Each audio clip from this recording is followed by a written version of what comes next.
What's up everyone, how are you all? Today we are back with another blazing Naruto story. What if Naruto was the only man allowed in the ANBU women's barracks? If you enjoy then please like, share and do comments. And also check the description to original creator of this beautiful creation. He did not notice the boy until said boy was halfway done vandalizing the Hokage monument. That, in itself, impressed him. More so was that no one else noticed till after the boy was done and set off a small smoke bomb just to get the village's attention. What followed was a run the likes of which the man had not seen in years. Part of him was greatly impressed as the boy outran, dodged, maneuvered and outthought the elite ANBU, skilled and seasoned Jonin, and many Chunin. Of course, the other part of him was enraged. Not at the boy, but at the ANBU. How could his elite ANBU, many he trained personally, have let themselves get so sloppy as to let the boy outwit them so easily? The boy had a skill, there was no doubt, and the observer would not take it away from him.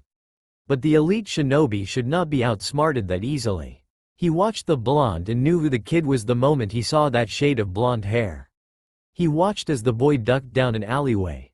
He saw that the kid let the Chunin Academy instructor catch him, and he watched as the boy smiled and laughed and joined said instructor for a bowl of ramen. The observer then went to the records room at the academy and looked up the boy's records. What he found made no sense. On paper the boy was less than useless. He made copies of all the graduating students' records and quickly snuck into the teacher's lounge. He observed the teachers talk, and what he learned tempted him to break his cover as well as their necks. Decades of training in the art of infiltration taught him enough self-control not to do either, but he was severely tested. His next stop was a lone teacher squirreled away in his private office. The teacher Mizuki was asleep, his head was resting on his desk. The observer performed a mind-reading jutsu that the Yamanakas taught him. What he learned tempted him to kill, again. This creep planned to use Naruto to steal a scroll from the Hokage's tower and then frame the boy for treason or outright kill him.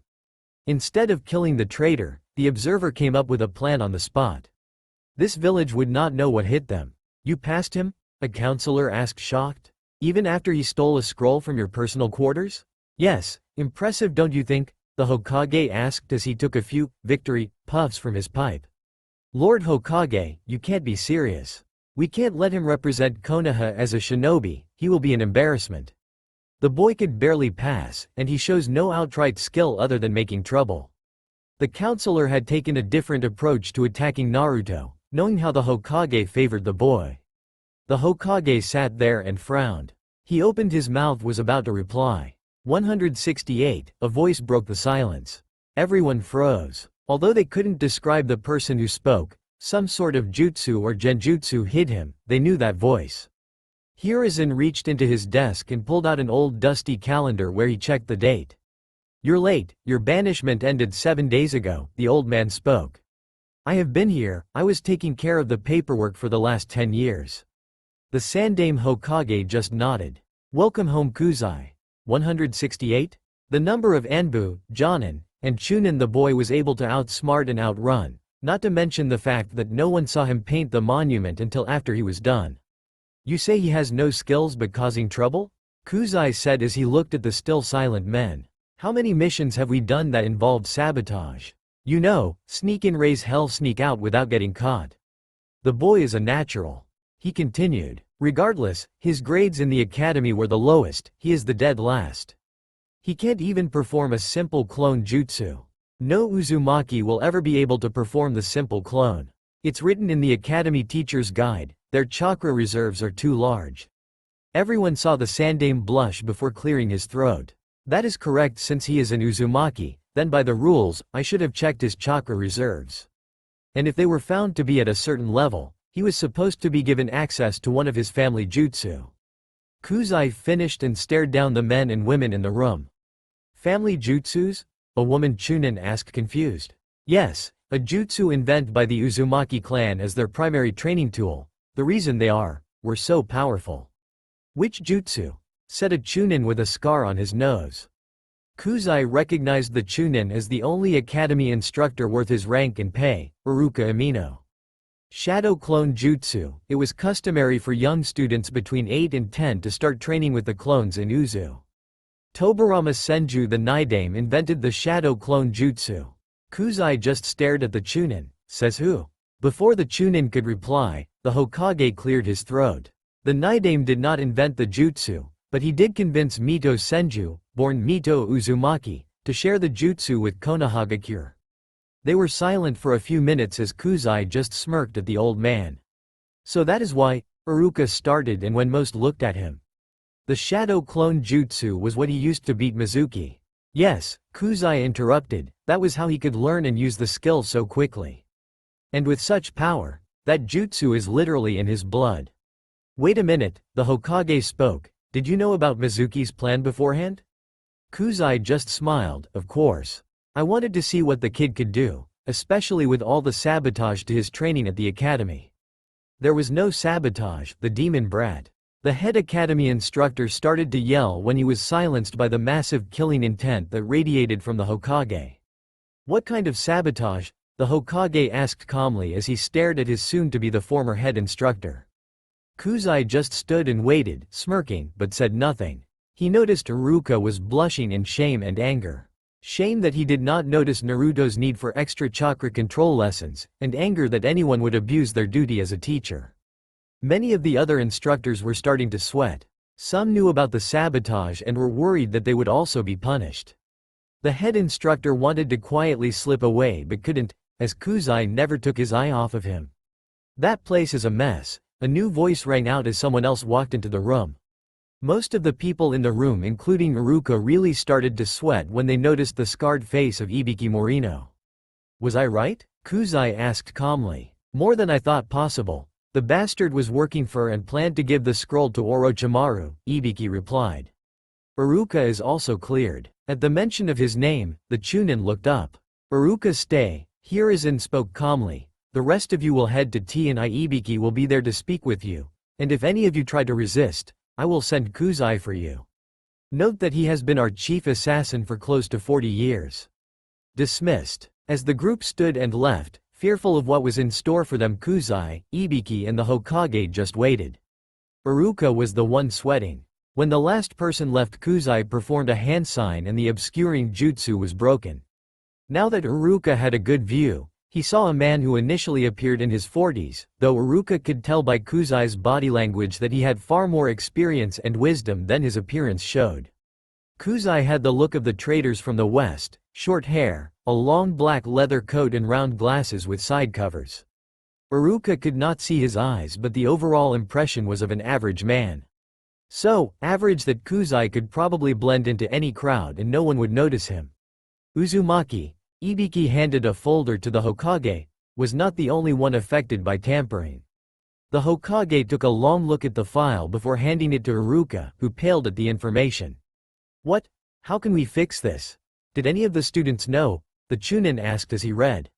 No, they appear to be innocent. I will know for sure after I speak with the rest of the teachers, Ibiki replied calmly. So what? Do we hold them back, retest them, punish them for their teachers? Iruka asked, not sure how he felt about that. No, Kuzai replied. But we can fix this problem, or rather I can fix this. If you agree to it, Lord Hokage. Kuzai, you have been an ANBU instructor for many years, the chief instructor for the ANBU training camp, Hiruzen started. But we are at peacetime. When was the last time you trained students this young? Itachi, was the elite's reply. But I do understand your concern, a fool I am not. I can train them to match their skills and age, and I will have Mai with me to make sure I do not cross the line. The Hokage just nodded. What do you need? Delay the team selection an extra week, he replied. Kuzai looked at his watch and glanced at Iruka. Send out a notice to all who passed. 2 days from now is a mandatory training day for all students, 10 in the morning will be fine. The Hokage and Iruka both nodded. Anything else? I want Neko to help, without her mask. Also, Kuzai looked at the silent Ibiki. I want Anko. Hiruzen was concerned. Anko is not the best with children. Are you sure? You have a lot of fangirls pretending to be Kunoichi. Anko can and will weed them out. We cannot punish them for their teachers, but we can wake them up to the truth. No one spoke. Kuzai grabbed the list of students that passed and started writing as he waited. Iruka returned to reading the report while Hiruzen smoked his pipe and stared at his elite assassin and ANBU instructor. How long will you need Anko for your training camp? Ibiki asked calmly. About a week, that should weed out the weak and give those that pass time to rest, Kuzai replied calmly, and for the record, I believe only these 9 will make it. The rest couldn't possibly pass due to either lack of skill, desire, or just plain stupidity. Handing the list to the Hokage. The Hokage just nodded, are we done? For tonight, but know this boy, as he looked at the aged Hokage. You made a lot of mistakes while I was gone. I can fix most of them, but I am not done busting your balls. It was 6 the morning, the day after his fight with Mizuki, and Naruto woke up groggy and tired. Just as he finished his morning routine, a knock came from the door. Quickly moving to check the peephole, he smiled as he opened the door. Gigi? Naruto, this is Jonin Kuzai, the old man. He wishes to speak with you. May we come in? Naruto nodded as he watched the new man. Kuzai wore a long black trench coat, buttoned closed. His face and hair seemed plain yet neat. His glasses were round, dark, and had side guards that made it impossible for anyone to see his eyes. It reminded Naruto a lot of Shino and the Aburame clan. So, Naruto started looking between the two. What did you? Kushina Uzumaki, the man started. That was your mother's name. She was a hell of a powerful shinobi and one of the best bare-handed fighters I had seen in a long time. Naruto was shocked. No one, not even the old man, had actually told him about his parents. Either of them. Her name was kept from you due to her enemies. As an Uzumaki, she was wanted dead by many in Kumo, Iwa, and Kiri. For the record, I understand the need to secrecy, but I did not agree with the plan to keep this information away from you. As a shinobi of the leaf, understand that you can't tell anyone about her yet. Naruto stared at the man, then at his adopted grandfather, then back at the man and nodded. Your father had more enemies than your mother, so no, I cannot tell you about him yet. Know that he was a damn strong ninja and a good man. Never let anyone speak badly about him. Again, Naruto nodded. As much as he wanted to know, something told him that the info kid and probably would kill him if he knew now. The Jonin admitted to knowing who his father was. He hadn't tried to lie and pretend he didn't know. The strange Jonin had also made it clear that Naruto's father had a ton of enemies. For now, the lack of a name did not bother him. Naruto, the Hokage started. After the incident with Mizuki, we looked more closely at all of the instructors at the academy. You and many other students were cheated in your training, the man interrupted. None of you should have passed. However, we cannot punish you for your teacher's failures. In order to make sure everyone is trained correctly, you and your class will be put through a special training camp the day after tomorrow at 10 a.m. This camp will help you prepare for your team selection and final test.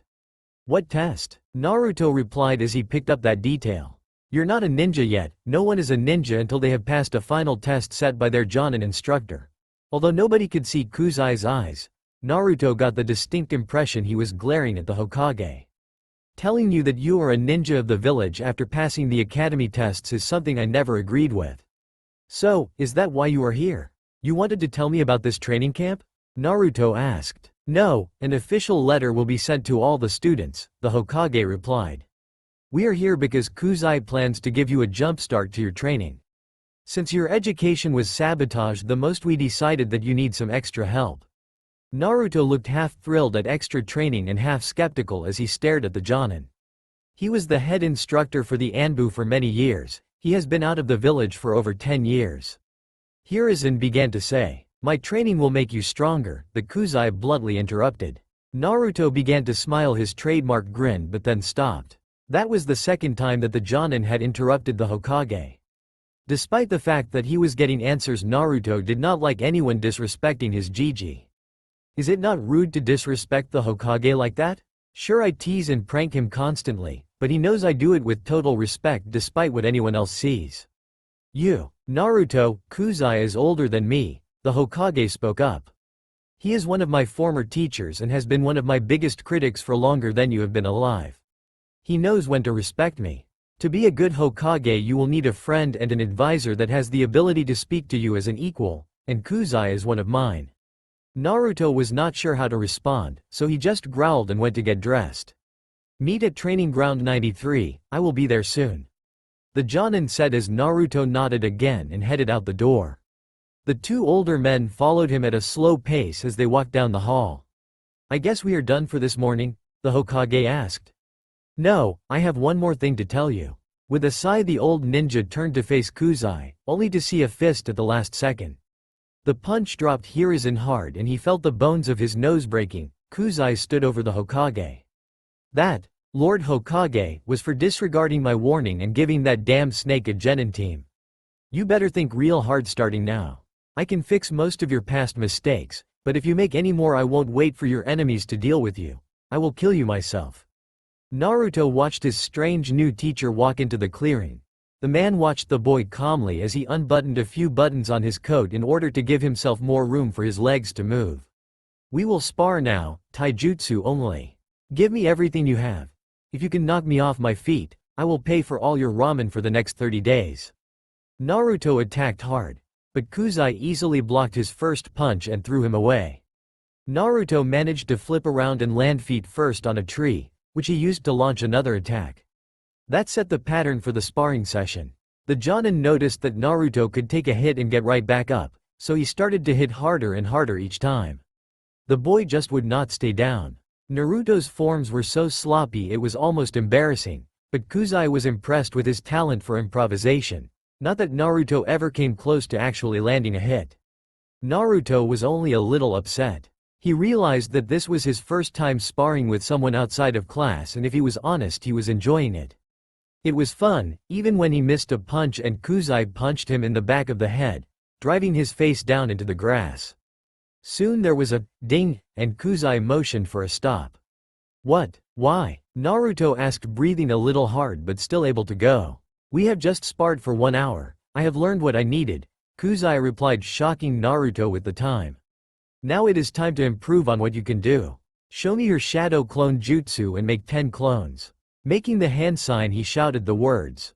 12 clones appeared. Kuzai did not say anything, he just made the same sign and 3 of his own clones appeared without a sound or smoke. He looked at the clones, you 5 with him, you 3 with him and you 4 with him, he told Naruto's clones. He told his own, you know your orders. Kuzai's clones nodded and took their assigned clones into the woods. Now, that clone jutsu is special. Everything they learn you will learn when they dispel. Shadow clones have been a primary teaching tool for many years. Yes, they are good in combat since they know everything you know and can fight as well as you do, but your clan primarily used them for their ability and training. I have a clan? Naruto asked, shocked. You had a clan, though they were wiped out many years ago. As far as we know you are the last, but now is not history class. I will make sure you learn the truth soon. Naruto wanted to ask more questions but stopped and waited. Now of all the things your clones can do, one thing you and only you can improve on is your physical conditioning. Here the man got an evil smile. Sit up, start. Naruto got down and started. He was slow and sluggish and... How many? Naruto asked after a few minutes. The man took a meditative seat and breathed out to relax, till I'm tired. He was not joking. Naruto continued to do sit-ups for what felt like hours.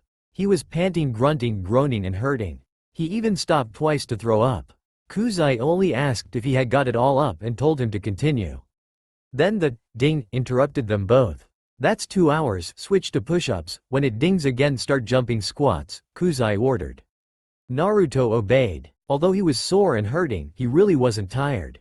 He also felt the pride that comes from was getting a good workout. After the final ding, Naruto stopped and was almost ready to collapse to the ground. Stretch out so you don't cramp up, Kuzai spoke as he handed a water bottle to the boy. Naruto just nodded as he took a drink and stretched. The silence was starting to grow. He had been silent for hours, and anyone that knew the blonde knew it would not last. You know a lot about me, Naruto started. Do you know about? And the boy trailed off, not sure how to mention it. The fox? Kuzai asked. When Naruto nodded he continued, I know more about that fox than anyone alive at the moment. Naruto looked at him waiting. I am old enough that I was there during the battle between Madara Uchiha and Hashirama Senju at the Valley of the End. I watched as the fox was sealed into a person, called a Jinchuriki. That person was Mito Senju, who was born Mito Uzumaki. Naruto was shocked by that. What I am telling you can't be bragged about or boasted about. There are people in this village that would either try to use you for their schemes or outright kill you. That's another reason the knowledge of your family was kept secret.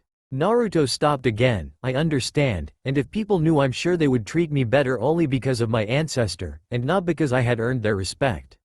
I want to be respected for my own achievements, not theirs. Good, now back to the fox. I have spent a lot of my life studying demons and the fox is probably the most powerful and most corrupted of them all. Hatred and cruelty have warped his mind. Here Kuzai stopped and looked out into the woods as if he was remembering something. He remembered what it was like before Madara showed the world just how big of an ass he truly was. He was thinking about how the fox used to search out evil and hate-filled humans. The fox attacked them, as he tried to preserve its father's dream. Kuzai-sensei? Naruto asked concerned. Chief. Call me Chief. He replied, I am the chief instructor for the ANBU training camp. Are you okay, Chief? You went quiet, Naruto asked. The Nine Tails, who has a name though I will not tell it to you, has been abused and hunted and harmed by humans for many years. His outlook seems to have turned dark. The best thing you can do is be respectful of him. He is not a mindless killing machine but a creature of the world, with dreams and feeling and desires just like you. That is not to say he won't try to hurt you. He is a prisoner and no prisoner likes their cage. He will try to trick you so he can escape. It is not the time for that yet, just remember that no prisoner likes their cage. Here Kuzai stopped, shifting his head to the side. Okay, the first of your clones are about to dissipate, get ready. Naruto nodded and stood up. It did not take long before he felt a rush of information. Next, he walked over to a tree and started to walk up to it slowly. Once he was certain of his footing he began to go faster. Cool, this is awesome, he shouted as he ran up the tree and along the underside of a branch before jumping and flipping to land on his feet.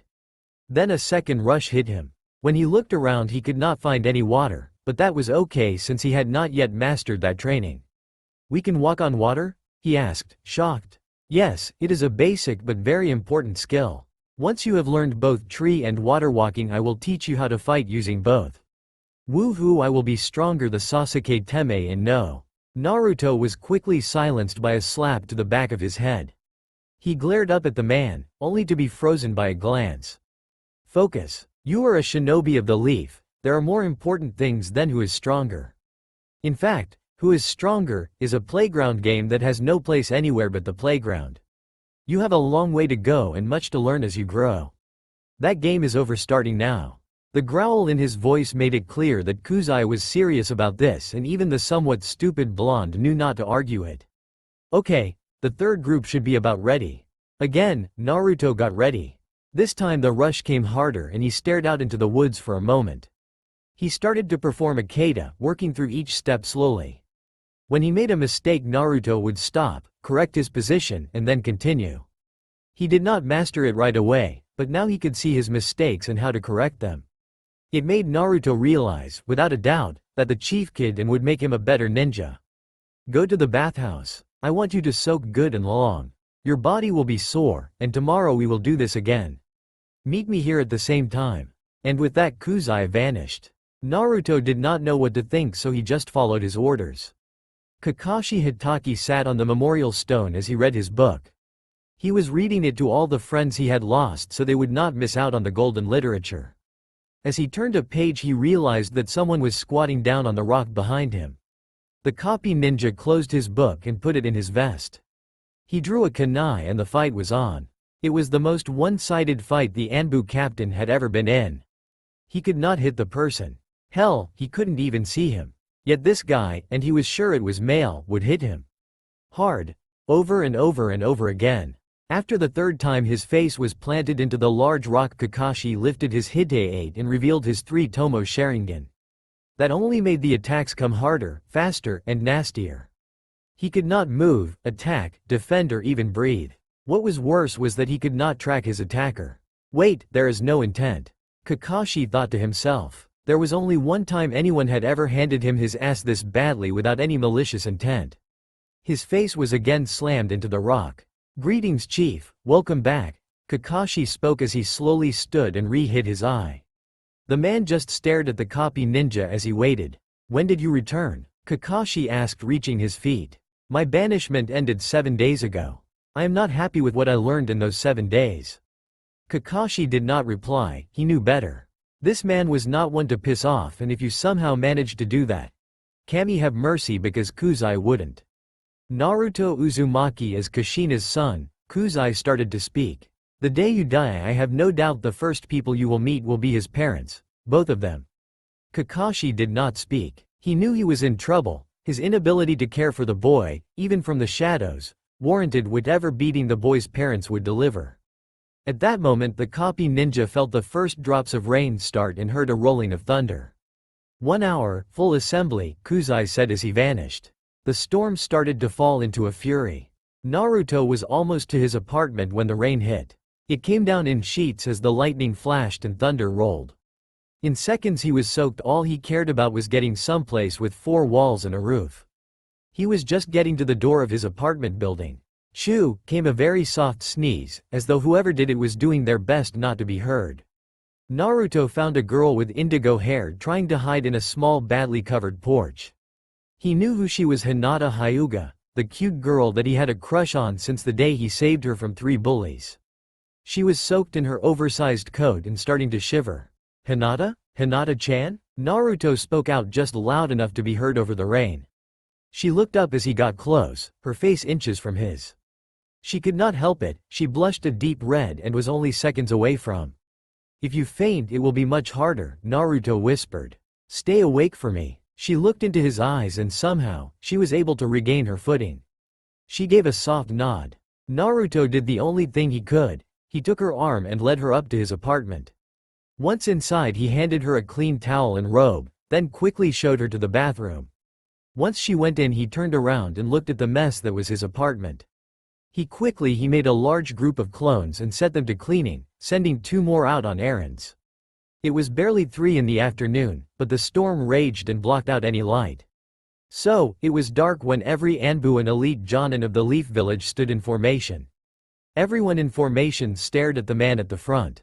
He stood, back straight, feet apart, hands clasped at the small of his back. No one knew what to think when they heard the call, much less why it was the copy ninja that called the assembly. A flash of lightning came and everyone felt his presence. There was no mistaking that aura, he had returned. Kakashi snapped to attention without a sound. Those that weren't already at attention quickly followed him. 2 people started to walk up the center of the formation. One was the Sandaime Hokage, dressed in his formal Hokage robes, though his robes were open to reveal his battle gear. He was carrying his legendary staff. The second man wore a long black leather trench coat and a pair of dark circle-rimmed glasses with sideguards. Other than that, he appeared average and easily overlooked. The 2 walked up and stood before Kakashi the copy ninja to step back, and the 2 men turned to face the mass. You know who I am, what I am and what I have done. I know who each and every one of you is, what you can do and what you have not done. Kuzai spoke calmly as he looked around. I am not impressed. In fact, I am completely pissed off. A shiver went up the spines of every ANBU and Jonin. Only their training kept them from running from this one man's intent. I am thinking about stripping you all of your ranks, cutting your pay and making you rerun the gauntlet. No one spoke, though a shiver went through the formation. You all owe your Hokage for preventing that. I trained you better than this. Kuzai finished. In ANBU, Bor stepped forward.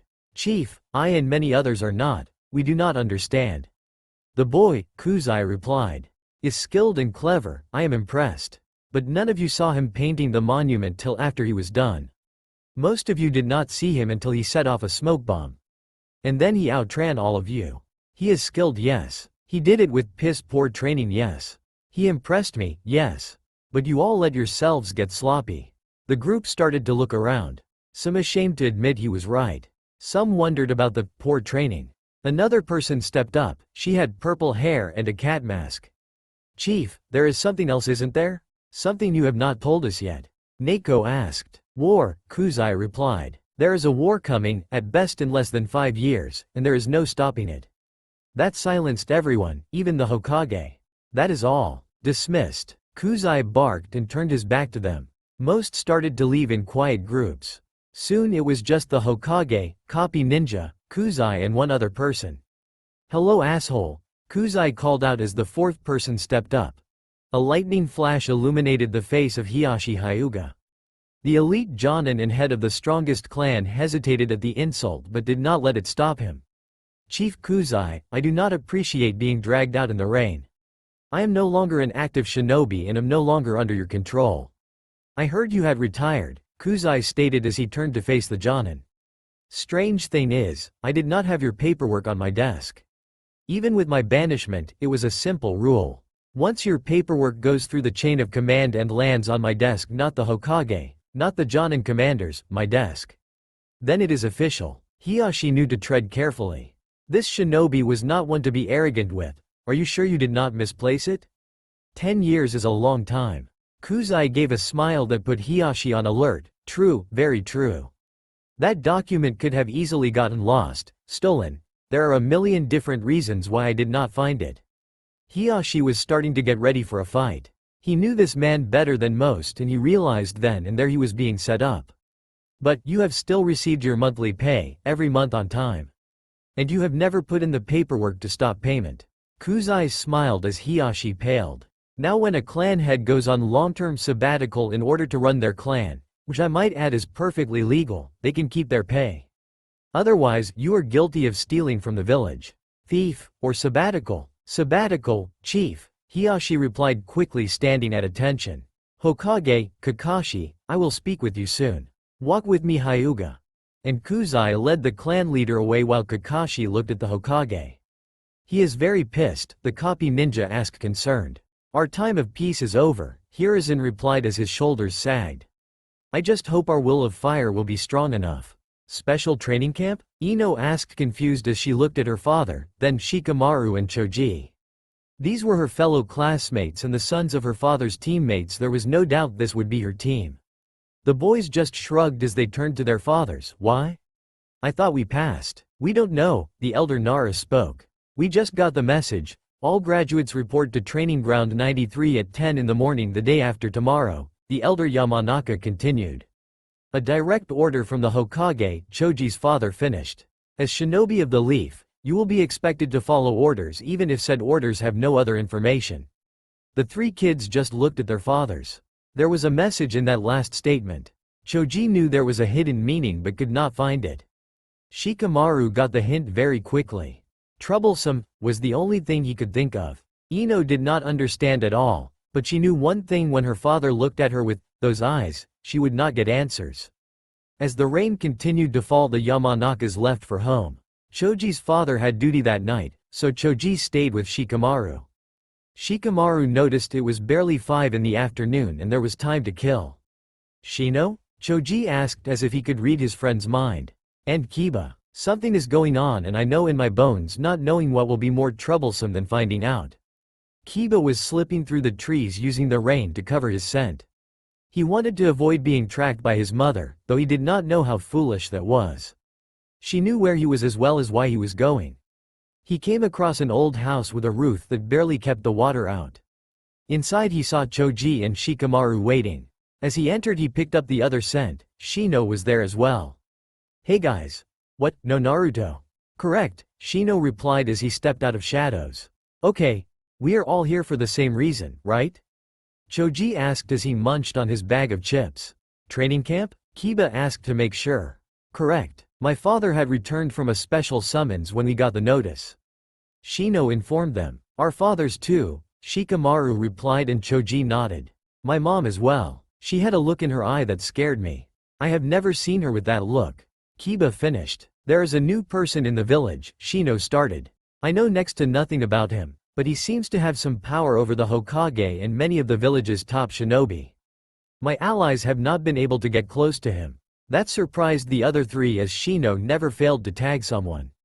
Well, almost never failed. For some reason, he still was unable to tag Naruto. I learned while listening in on some older shinobi that he is called Kuzai, and many refer to him as the chief. He appears to be a special instructor with an elite Jonin rank. Many spoke about him in hushed voices. Shino finished his report. I picked up on a scent once, but I can't find it again, Kiba replied, scratching his head. This has Naruto, Choji started as he munched on more chips. Written all over it. No, it's something else, Shikamaru replied. Well, something more, no doubt Naruto is involved, but there is something else. How did Ino take the news? Kiba asked as he wondered about that, something else. Blew it off completely, Shikamaru replied. I still cannot see how a member of the Yamanaka clan could be so oblivious. Perhaps she is faking being stupid or lazy like we do, Kiba spoke. He stopped to look at Shino. Well, most of us do. Choji snorted as he ate. Wish she was. Me and Shikamaru are bound to be on a team with her.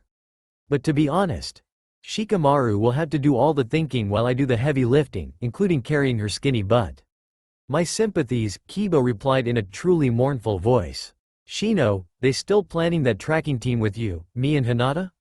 Yes, that does still seem the plan, but I have good news, Shino replied and looked at the puppy sitting at Kiba's feet. Naruto has dropped the facade of being oblivious about Hinata. Akamaru barked and looked at his partner. Kiba looked shocked. Really? Is that why he's not here now? Kiba asked. Yes, when I went to collect him I heard him speaking to her in his apartment, Shino replied. His apartment? He isn't doing anything with her that would be wrong, is he? My friend, he may be, but she is too nice a girl to be rushed, Kiba started. You know Naruto better than that. I very much doubt Naruto would try anything, Shino replied as he adjusted his glasses. What are you not telling us? Shikamaru smiled. He was the only one that could read Shino.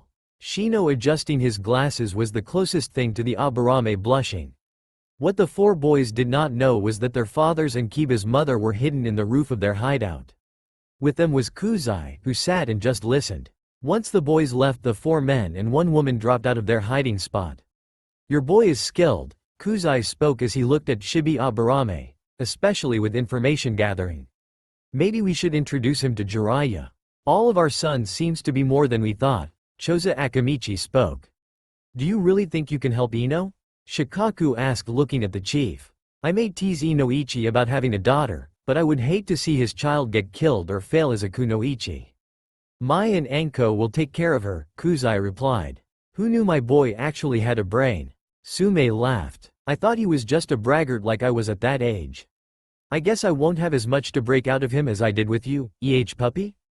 Kuzai smiled as he looked at the woman. Probably not, she replied, ignoring the old nickname Kuzai used for every member of her family. But I am sure there are a few rough edges for you to polish. There is always an edge to polish, the chief replied. Still, Shikaku started. It is impressive how much your son knows Shibi. You realize he knows more than he should about many things? Yes, I am rather proud of him, the Aburame replied, not fazed. Your son seems to be just as intelligent. It is clear your sons befriended Naruto, Kuzai started. But that does not explain why his taijutsu is so poor. Did they not practice together? Shino informed me that every time they started, a Chunin would interrupt them, Shino's father replied. Not to mention taijutsu is not a specialty of the Aburames or Naras. Most of Choji's techniques are based on his clans, not really helpful to the boy, Choza added. Your sister-in-law should be back soon, she will deal with that mistake, Kuzai replied, shocking the large Akamichi. My boy was just lazy, the woman growled. Fuck that damn law, made it really hard to help his son. Kuzai just nodded. That interference is over, so now I suggest they start training together after the camp. Don't worry, I will handle the details, the chief spoke, and the group felt confident it would be handled. How troublesome are you going to be? The Jonin commander asked. I am going to rewrite the definition of the word, the elite replied with a smile that could only be called evil. Are you a clone? Hiashi asked as he and Kuzai walked the village from one end to the other in silence. Very good. Was that a guess or did you actually work it out this time? The clone replied. Hiashi just grimaced. He knew this guy was always one step ahead of him, knowing that did not make it easier. You are less than pleased with me, Hiashi asked calmly. I am debating whether or not I should just kill you right now or put you through hell first and then kill you. The chief replied. Hiashi grimaced again. It was worse than he thought. The chief was not here as a commanding officer of the shinobi forces, he was here as. What are you doing here? Chief asked, breaking Hiashi's train of thought. The clan head spotted a soaked kid with an orange jumpsuit and blonde hair. Oh, hey chief, I was looking for Hyuga-sama. I did not know you knew him. He is an elite Jonin, why are you looking for him? The chief replied and asked again.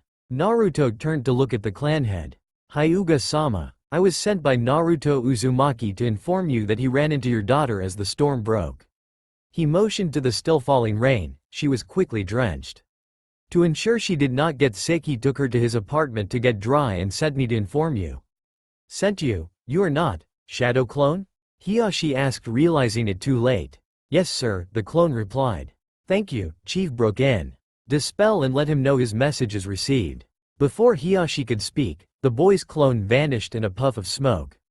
I must go collect. Hiashi started. Sit, shut up, and wait, Chief replied as he grabbed the clan head and dragged him under the awning of a food stand. But, do you really want to get into this argument with me, Hiashi? The clone chief replied. What the hell do you mean I'm going to be training brats? Anko shouted as she jumped from her seat. She had been sitting in Ibiki's office.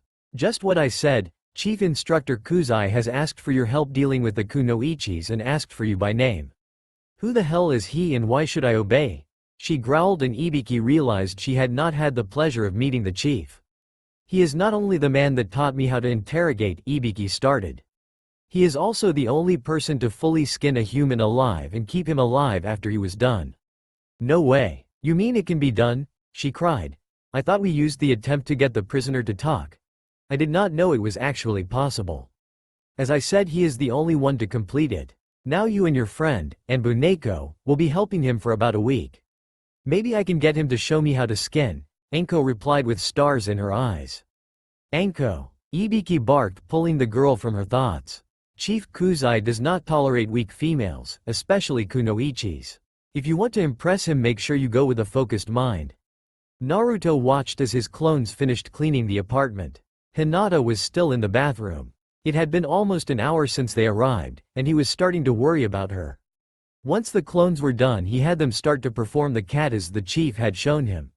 He decided to exercise, but before he could start, Hinata finally emerged from the bathroom. She was wearing the large bathrobe he had loaned her. She looked for a dryer and Naruto simply waved to the back corner where his small washer-dryer was hidden. The clones watched her out of the corners of their eyes but did not speak as she put her clothes in the dryer and sat on the couch with Naruto, keeping a little space between them. She fidgeted with her fingers, checking and double-checking that her robe fits perfectly and covered everything. Just as she was about to speak, I am sorry, Naruto spoke as he turned to look her in the eyes. That shocked her. Sorry? Why was he sorry? I am sorry, I acted as if I forgot or did not notice you, Hinata. Hinata, stay awake for me. His request was almost too late. Hinata was already turning a deep red and about to faint, but like before she managed to fight it off. I remember when I saved you from those bullies, and how your guardian told you not to speak to me. I had every intention of finding you and becoming your friend. What, why? She asked, and Naruto looked straight at her. Cause you are probably the kindest girl there is, you are smart and strong, yet not arrogant like the rest of your family, and when you're not around them you treat people kindly, especially young children. Plus, you have a lovely smile and a beautiful blush. Naturally, the mentioned blush returned to her face, but she shook her head. I mean, why didn't you come, find me? She asked. She was worried he would say, because you're not as strong as I thought, or, you're too much of a failure, things her family had said many, many times. Two of your clan, elders, and he spits the word elder as if it was venomous. They cornered me the next day and made it clear if I spoke to you they would end me. As an orphan living alone and with almost no help, I could not stand up to two elders of one of the village's most powerful clans. So I forced myself to stay away, well almost. Here he grinned that prankster grin she loved so much. Did you realize that those bullies never bothered you again? She nodded and blushed. I have been making sure you weren't bullied as much as possible, but I have not been able to do anything about your family. He looked down in shame. Know this, you are not alone, and that door, he pointed to his front door, is always open to you. She knew that not only her face but her whole body was blushing. She was on the verge of passing out again. Anyo. Thank you. Naruto-kun. My pleasure, Hinata-chan. And that did it. She had resisted the feint repeatedly, but this time she could not win.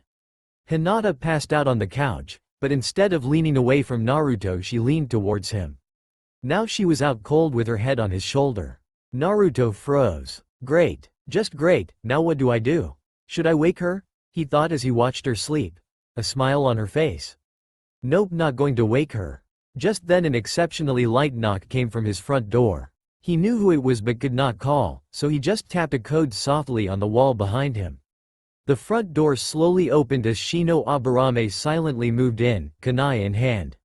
The use of that code made Shino worried that someone had tried to attack Naruto in his apartment again. What he found was a scene so adorable that he really wanted a camera.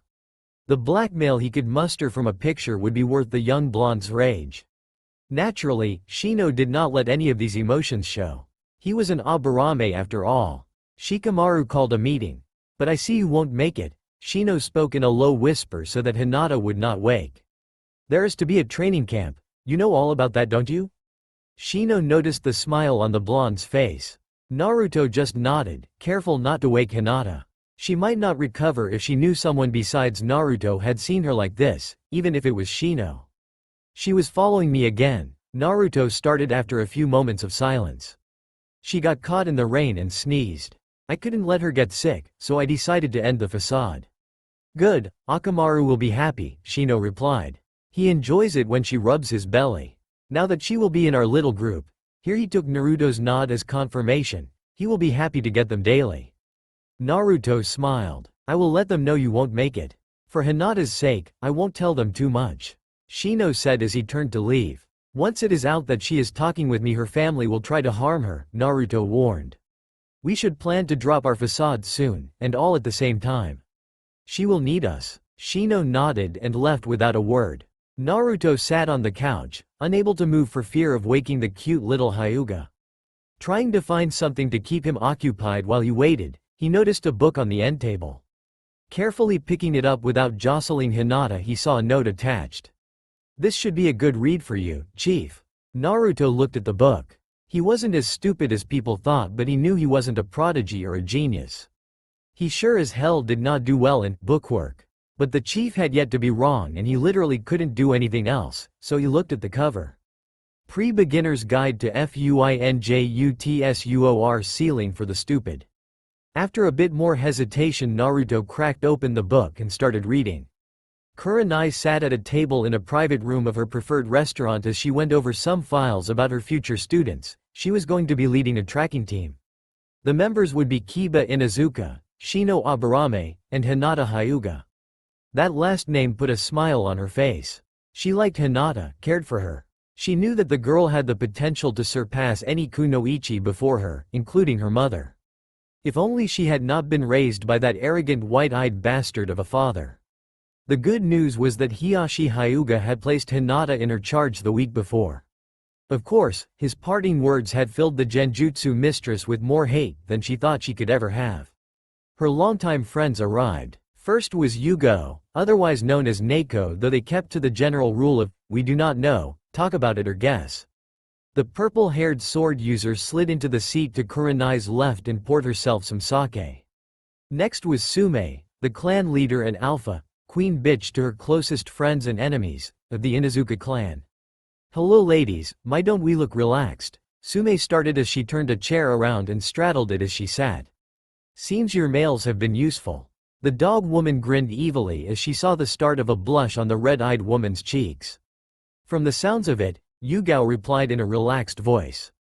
You're just jealous, guess you still can't get your needs taken care of. The growl from the dog woman was loud, deep, and threatening as she leaned towards the relaxed purple-haired Kunoichi. Mother, behave. Hana, Sun's daughter and the newest member of this group, spoke as she entered. I doubt she ever will. Kuromaru, Sun's large one-eyed partner, spoke as he walked in and looked around. I will stay outside with the triplets, he said as he turned to leave. Not going to stay? Sume teased. Too many females, I know better than that. A chuckling Sume mumbled the word, chicken, as he left. How long before Anko arrives? Hana asked as she took her seat. Why, tell me she hasn't Seduction. Yugo started with another teasing grin. She has been here for half an hour, Kurenai replied as a body literally slithered in behind Kurenai, then all the way around her body before coming to rest with Anko basically hanging from Kurenai. Ah, you knew I was there? She teased as she wrapped her legs around Kurenai's waist. Anko slipped one arm under Kurenai's while the other came up over Kurenai's shoulder, completely entrapping her in an embrace. Everyone knew Anko was looking for a reaction, which was why no one reacted. Kurenai just sipped her drink as if nothing was different. Now that everyone had arrived, Kurenai decided to get the meeting started. Although Sume was older than the rest by almost 10 years, close to 20 regarding her daughter, it somehow came about that Kurenai was the group's leader. She looked around at the strongest collection of kunoichis in the village of the Leaf. In fact, they were the only real kunoichis worthy of the title of ninja, at least active ones. She was disappointed. 15 years she had been a shinobi, hoping to prove women were just as skilled as men, and all the good kunoichis in the whole village fit in this one small room. Stop dwelling, Sume spoke, reading Kurenai's mind. It's hard, I had hoped there would be more of us by now. Your little Hinata should be joining your team soon, yes? Hana smiled. Kurenai just nodded before frowning. But she is the only one. I am not seeing any other girls that look like they take being a kunoichi seriously. Don't worry, things are changing for the better. Yugo smiled and looked at Sume, who smiled back, almost evilly. How so? Anko asked as she rested her chin on Kurenai's shoulder. Chief's back, Yugo and Sume replied at the same time. Anko, Hana, and Kurenai all lifted their heads. You know him? Anko asked, really interested. He was the head instructor for ANBU camp, Yugo replied. Trained me when I wished to become a hunter nin, Sume added. When asked why she called her tracking team Hunter Enin when that name had been taken by the Mist Village, her reply was simple. To piss them wannabe trackers off. After that no one questioned her and just accepted her team as Konoha's Hunter Nin. I have never met him, Kurenai spoke, what can you tell us? He will beat the stupid out of anyone, Yugo spoke. He will be twice as hard on the girls. Sume smiled and looked at Anko. Why? Kurenai asked, worried about Hinata. He hates weak women and will not tolerate weak kunoichis, the two women replied as one. Fangirls? Anko asked. He asked for you by name, did he not? Yugo replied, smiling at her sadistic friend. Anko smiled back, finally understanding why she was picked. So, any more good news? Kurenai asked. My son is not as stupid as I thought. Sume replied with a grin. Everyone, even Hana, looked at her in shock. Yep, seems Kiba, Choji Akamichi, Shikamaru Nara, and Shino Aburame along with Naruto Uzumaki have a little undercover group going. Like us you mean? Hana asked with a small grin. Our group is not secret, Sume replied and grinned as she leaned back and looked out the small window of the room. There she saw Hayate, Asuma, Kuromaru and the triplets sitting at the bar drinking in silence. It's just that none of the men want to risk trying to interfere, cowards. Here Sume stopped and gave a very evil grin to Kurenai. Seems Naruto was not as blind to your Hinata's affections as she thought. They, all the boys, seemed to have put up a facade to fool the village. Oh, and last I heard Hinata was at Naruto's place. She should be fine, Chief vouched for him. Kurenai's first thought was to run to Hinata, but Anko refused to let her stand. Relax, Sume trusts Naruto to behave, right? Anko asked, looking at the oldest woman. Far better than I would have behaved at her age. Sume replied with a smile. Not helping, mother, Hana replied and looked at Yugo. Chief vouched for the boy, so if he does anything, you will get to see the skinning technique for sure, Yugo replied, causing Anko to skiver. After a short time trying to reassure Kurenai that her charge was safe with the boy, the kunoichis continued. You and me, Tortu. Training the girls, Anko laughed evilly as she looked at Yugo, again made sure Kurenai did not stand. And my, Sume replied. Oh goody, Yugo gave a strange giggle, something not heard often. Who is Mai? Hana, Kurenai, and Anko asked at the same time. The woman that's holding a blade to your throat, Sume replied and smiled at Anko. For a second Anko was confused, then she felt the point of a kunai at the jugular. Slowly she turned her head to the left. Kurenai and Hana just gaped as they saw a woman smiling sweetly. The woman took the blade away and leaned in to kiss Anko's cheek. She then leaned over to hug Yugo from behind before stepping to Sume. Sume stood up so they could kiss each other's cheeks before both sat back down. Mai was dressed in a simple shirt and pants combo with a simple black leather vest. Her hair was long and black with hints of a blood red, her face looked plain. The only thing that stood out was the large choker around her neck with a yin-yang symbol and the kanji for balance in the center. Mai waved at Hana and started to make seals, at least that's what the group that didn't know her thought. Then they realized the hand signs weren't seals, it was sign language. Hello, my name is Mai Tokubetsu Jonin, and assassin for Leaf, apprentice of Chief Kuzai. Hey boss, one of Naruto's clone whispered. Naruto's head shot up. He had been so engrossed in the book that he had lost track of time. When he marked his page, he realized he was already halfway through the book. Hinata was still asleep, but now she was curled up on the couch, her head using Naruto's thigh as a pillow. Boss, it is almost 11, me and the others are about to poof. Naruto was shocked at the time. He figured that someone would have come for Hinata by now, he was hoping it was the Jonin Yuhi. True, he did send a message to Hinata's father, but he thought that the woman cared more about Hinata than her father did. He checked his clone memories, Hiashi Hyuga was with Chief. He will have to see about that later. He then realized that the clone he sent to find the woman Hinata lived with had not dispelled yet. It's too late to try and get her home, Naruto stated. Anyone wash her clothes? The clone nodded and pointed to where Hinata's clothes were folded and ready. Well, I guess she will just have to stay here, let's try to move her without waking her. All your plans have gone up in smoke, you weren't planning a sleepover anytime soon boss. The clone replied as he and Naruto gently lifted the sleeping girl up and carried her to his bed. I need to be really careful, one wrong move can get Hinata in a lot of trouble, Naruto spoke. Not to mention yourself, the clone replied, I already have a bad reputation. This village wouldn't know what to do if I didn't. Hinata, however, if her reputation takes too big a hit too soon, her family. Naruto left it at that and the clone nodded. Soon the two had Hinata in the bed with a heavy comforter.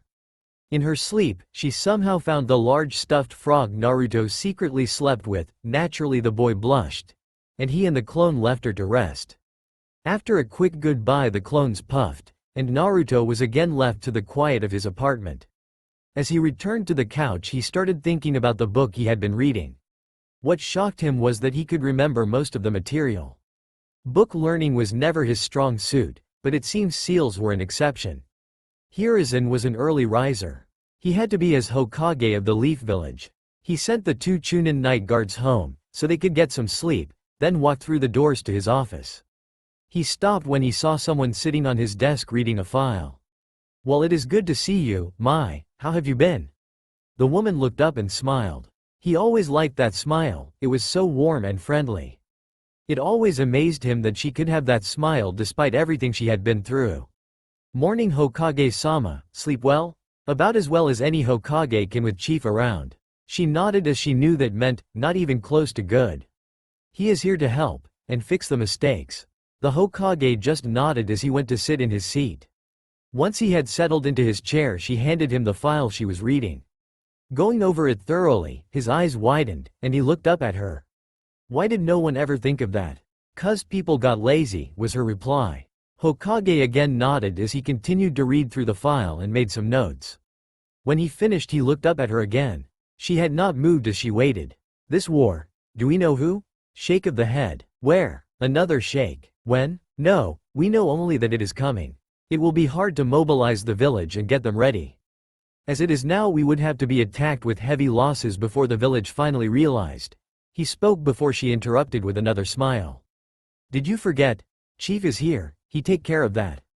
And with that, she hopped off the desk and kissed his forehead before slipping out the window. Yoshino Nara, the mother of Shikamaru, was headed to her son's room to start the chore of trying to wake him up. If she was lucky she would complete that chore sometime in the next 5 hours. As she opened the door and was about to start her well-established rant she stopped. The room was empty. She knew Choji had stayed over last night and she'd expected to find both boys passed out in positions that could only be achieved by two boys trying to stay up far later than they should. But they weren't, they were not in the room. Then she noticed said room had been cleaned. Once her shock ended she quickly turned and headed for the kitchen where she found her husband reading some early reports and drinking his tea. The fact that he was up and moving this early had her worrying greatly. Shikaku, our son is. She started to speak when her husband just lifted a finger and pointed at the fridge. On the fridge, a note was pinned. Went out training with Choji, back by dinner, no need to make his lunch, Shika. Okay, she tried to understand. What is going on, why? Who? How? Chief is back in the village, was all her husband said. Shino Aburame went about his morning like normal. Because of his personal colony and his clan's general colony, his duties and chores often had him up at 6 in the morning. As he finished and put his long coat on, his mother called. "Shino, your friends Shikamaru and Choji have arrived." "Coming, mother," he replied. He went to the kitchen where he spotted his father reading a paper. His father briefly lifted his head, and despite his glasses, Shino knew the man was watching him out the corner of his eye. His mother smiled at him. She was a kind, friendly, and open woman that his father had met on a mission out of Fire Country. In a rare act of emotion, one neither Choji nor Shikamaru would ever mention, Shino pulled the collar of his coat down to kiss his mother on the forehead. She was, in fact, shorter than her 12-year-old son, before replacing his coat and nodding to the two boys and following them out. The three boys walked in silence through the early dawn. Shino and Shika were having a silent conversation with each other, silent as in no words used at all, yet they knew what was being said. Choji knew something was up but had long ago resigned himself to never understanding how his friends' minds worked. As they walked into the Inuzuka compound, they noticed they were watched by several people and many, many dogs. Hana, Kiba's older sister, was in front of one house tending to her triplets. She hesitated slightly, which told Shikamaru and Shino all they needed to know. "Morning, boys," she smiled. "Morning, senpai," Choji replied politely. "Kiba up?" "Doubtful, it is too early for him," his sister replied. "This cannot wait, can we collect him?" Shino spoke calmly. "Sure," she replied with a grin, then hesitated. "Wait here." Hana quickly went into the house and into the living area. Sume was laying on the floor, almost completely naked, with 2 or 3 empty bottles around her, using Kuromaru as a pillow. "Really, mother, this does not help us dispel that rumor," Hana thought as she grabbed a blanket and covered her mother. The massive dog just opened his eye. "Kiba's pack have arrived and are looking to collect him," she told the Ninken. "Worried about that rumor?" he asked, giving a doggy grin. "It is getting out of hand.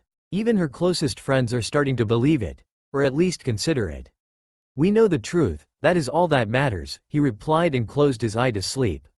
Returning to the door, Hana called the boys in. None of them turned a head or batted an eye as they walked to Kiba's room. They had all seen Sume passed out on the floor, her head on the large dog and a thin couch blanket covering her. Several pieces of clothing were spread over the room. "This does not help the rumor, best not say anything," all three boys thought at once. Entering Kiba's room, they found it in just as big a mess, the boy out cold and snoring loud. Akamaru woke up as he sensed the boys enter. Shino went to find Kiba's clothes. Shikamaru collected the puppy while Choji grabbed the sleeping boy and lifted him up on his shoulder. Said boy didn't even budge as he slept.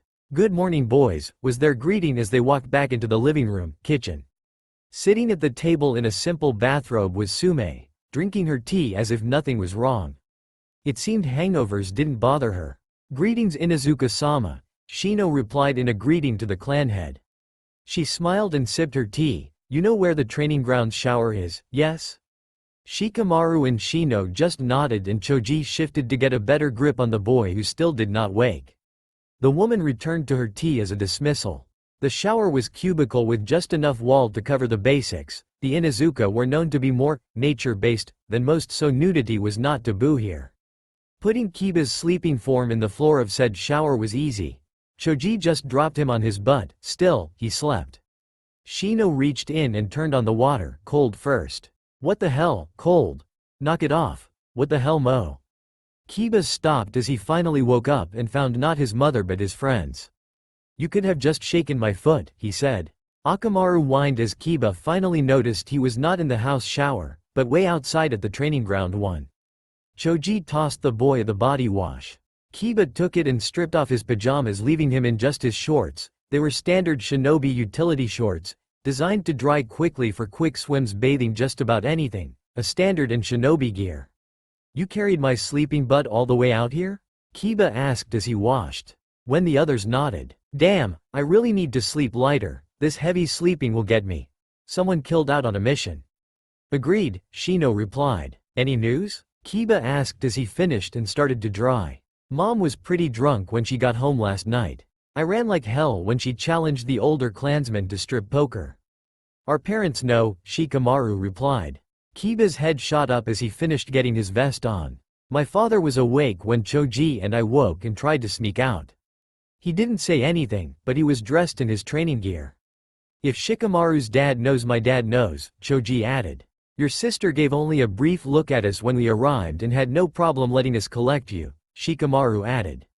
My father outright told me, Shino spoke up. He said he knew about our group and was impressed with how well we played the facade. He was also impressed at our skills. He tell you about this, chief? Shikamaru asked. Only that it would be best not to mess around during his training. Braggarts, layabouts and wannabes will not enjoy the time. Choji nodded and Kiba thought. How bad is it? Shikamaru asked. We're talking about war. The chief made it clear we are headed into a war within the next 5 years, and there is no way to stop it, Shino finished. So, no more, slow, fat, and stupid? Choji asked. Or stupid, boastful and arrogant? Kiba asked. Or lazy and weak, Shikamaru finished. The good news is Chief is running the training camp, which means we can grow and become stronger without having to show the village just how much we played them. Our cover is secure except in the eyes of our fathers and your mother. Shino spoke as the boys slowly made their way back to the entrance of the compound. I am not sure I want my mother to know yet, Kiba spoke and stopped as a chill went down his spine. She is behind me, isn't she? Naturally, Shikamaru replied. Kiba was embraced in a massive hug from his mother from behind. I am so proud of you. You were able to hide your true self, even from me. That is an important skill for a shinobi to have. You boys did well. Thanks, Mom. Ouch, he cried as she smacked the top of his head. That's for lying to your mother and making me think you were stupid. Be back for lunch, the woman called out as she turned to return to her house. If the number of bruises she leaves is how you determine how much a mother loves you, then my mother loves me more than any. Kiba whined as he rubbed his head. So, what did they say? Kakashi stopped and looked around. Kuzai was sitting in a tree. Kakashi had just left a secret meeting with the council. They told me who my team would be, Kakashi started. Uchiha, Haruno, and Naruto, but let me guess, train and push the Uchiha. Give no training to Naruto, and they couldn't care about the girl. Chief asked. Correct. What are my orders? Chief attacked. He used pure taijutsu, no chakra, fight me with everything you have. And he did. Kakashi used every trick in his book except his Sharingan eye. The thing was useless against the chief. Within 20 minutes he realized just how over-reliant he had become on the eye and how far his other skills had fallen. You grew lazy with that thing. What did I tell you both about that? Kakashi was panting as he tried to lift himself up off the ground and just nodded. Pass them. Fuck the test, if they pass my camp, pass them, and then train both, the prince and the girl, train them both. The copy ninja's head shot up. Fuck the council, and with that, he vanished. Naruto woke up when his alarm went off at 6. He walked to the bathroom in a sleepy daze. He knew there was something he forgot but couldn't remember no matter how he tried. He walked out of the shower wrapped in nothing but his towel and went to his room for clothes.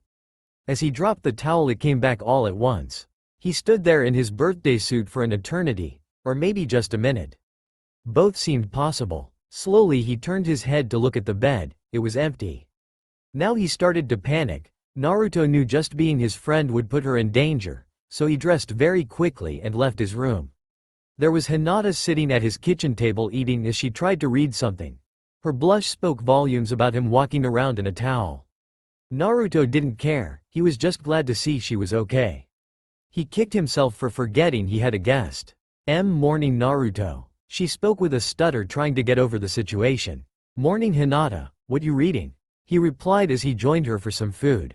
A letter from someone called Chief, here is one for you. Chief is the guy the first was training with yesterday. He will be leading a training camp for all the graduates tomorrow. What did he write? He wrote about those shadow clones you use, gave me the math. Here she stopped as she heard a thump and something that sounded like a hiss. She found Naruto on top of the fridge, glaring and baring his teeth like a pissed off or scared cat. For a moment she was confused when she noticed his eyes were locked on the paper she held and remember how much he lacked in math class. She could not stop it. She started giggling at his antics. Then she openly laughed. A sound not heard in that village in a long time. Hearing her laugh was like music to his ears and calmed him down as he slowly started to climb down from the fridge. One eye on her and one eye watching the evil numbers. That's a good Naruto, come sit, the evil math won't hurt you, it's for me anyway. She chuckled as she coaxed him back to the table like a cat, or any other small scared animal. What is the math for? Naruto asked. Just how much chakra I would need to make a clone that could last 5 minutes and a trick to make it last longer without draining me, she replied as she continued reading. Oh, that's cool, well can you? After doing some work on a scrap of paper she smiled. I can make 2, what does your note say? Naruto had forgotten and quickly looked, then his eyes widened. It simply says, bring her, he replied then looked at the clock. Shit, we are going to be late. Naruto grabbed his shoes and made 2 clones. You 2 work on that seals book, don't go out. The knowledge of me using clones will get out. But I want to keep it secret for now. I came up with a prank I want to pull. And with that, he took Hinata's hand and was running out the door. See, Anko spoke as she was half asleep as she clung to Kurenai's back resting her chin on the woman's shoulder. Perfect gentleman. Kurenai was perched on the roof of the building staring into Naruto's apartment. She had been there all night. He forgot about her and walked past her almost naked. The red-eyed woman replied looking for a reason to be mad. You're pretty absent-minded that early in the morning, Anko replied. Now take me to bed, don't care what you do with me after we get there but take me to bed, yours or mine I don't care. Anko mumbles and starts snoring. Kurenai just scowled as she turned to take her friend home as she realized how tired she was herself. Hours later Yugo had walked into Kurenai's apartment to find both women asleep on the couch. A sight that was so common that the ANBU did not bat a lash as she knew more than once that she too had woken up in the same state. Hinata just had to hang on for dear life as he basically took her across the village. Arriving Naruto noticed he was 1 minute early, but Chief and 3 of his clones were already there waiting. Make your clones, Chief spoke as he waited. Naruto did again, making more clones than the 10 needed. This time it was 15. He turned to Hinata and she made her clones. 2 more Hinatas popped up and quickly all 3 took a pill. Once taken, the 3 Hinatas looked much better as the soldier pill refilled their chakra reserves. Chief looked at the girl and simply asked, "Tree and water?" She looked up as she thought. "I have mastered tree but not water," she replied, feeling self-conscious. Her clan's elders had told her all children had passed this by now. "Good, very good, better than most your class," Chief replied, shocking the girl. "You 5, Katas take a Hinata. You 5 the tree, you 5 take the other Hinata and work on water. Remember, clones can take the soldier pills without damaging the body, so there is no rush." Hinata and Naruto watched as the clones left with the chiefs before looking back at the man. "I am sure you both remember your standard academy stretching. Yes, good, begin." And the chief once again sat to meditate. Naruto did not say much as he and Hinata started to limber up. He did notice that she was very nimble, and as she sat with her legs forward she could bend and reach past her toes, something the fastest ninja in the village could not. "Stand," Chief said without moving. He looked at Hinata. "I am the teacher and ranking shinobi, yes Hyuga?" "Yes, Sens." "Chief," she replied. "When I give an order, trust that I do so for a reason." "Yes, Chief," she replied as neither she nor Naruto understood yet. "Take off the coat." Hinata looked down at her baggy coat that she always wore. For a moment she wanted to argue. "Chief doesn't give an order for no reason. I may not understand why he does things yet, but I do. He always has a reason," Naruto whispered. Hinata just nodded as she removed her coat. Under she wore a sleeveless training shirt over a white tee, simple and perfect for training. "Good, full counts begin." Naruto groaned and started. A full count was a mix of many exercises combined into one. Jumping jacks to squats to leg thrusts, push-ups, and back. Designed to train you up and wear your ass out. About half an hour in, Hinata panting. "How many do we till Chief is tired?" Naruto panted back. "Slow down. Find the pace for you." "What? Why?" she asked. "This hell is not about speed or the total number you can do," Naruto growled. "It is about how long you can last. And if you need to vomit, just do it. No one will say anything. And if they do, I bet he will make them join us." The full counts lasted. Who knew how long? And both kids were getting slower, though neither lost their breakfast yet. The ding was a welcome sound as Naruto collapsed, followed by Hinata. Stretch out so you don't cramp, Chief spoke for the first time as he stood. How long? Naruto asked as he worked his hamstring. About 6 hours, Chief smiled. Not bad, I believe the only other kid that can do that around your age is named Lee. I heard of him, he is on my cousin's team, Hinata replied. So, I have heard, get ready first group dispelling, Chief replied and soon Naruto got a rush, he was better at walking trees. Now for the water, Naruto smiled as he looked at Hinata. Her rush was not as strong as she only had 1 clone where Naruto had 5. Woohoo, we did it Hinata-chan. We can walk on water, Hinata smiled as Naruto did his victory sign, then grabbed his head as the final team dispelled. Good both of you, Chief spoke as he saw Hinata look at him. Now follow. He started walking at a relaxed pace taking them deep into the woods. They walked in silence, Naruto, because he knew now was not the time to talk Hinata because she did not know what to make of the man.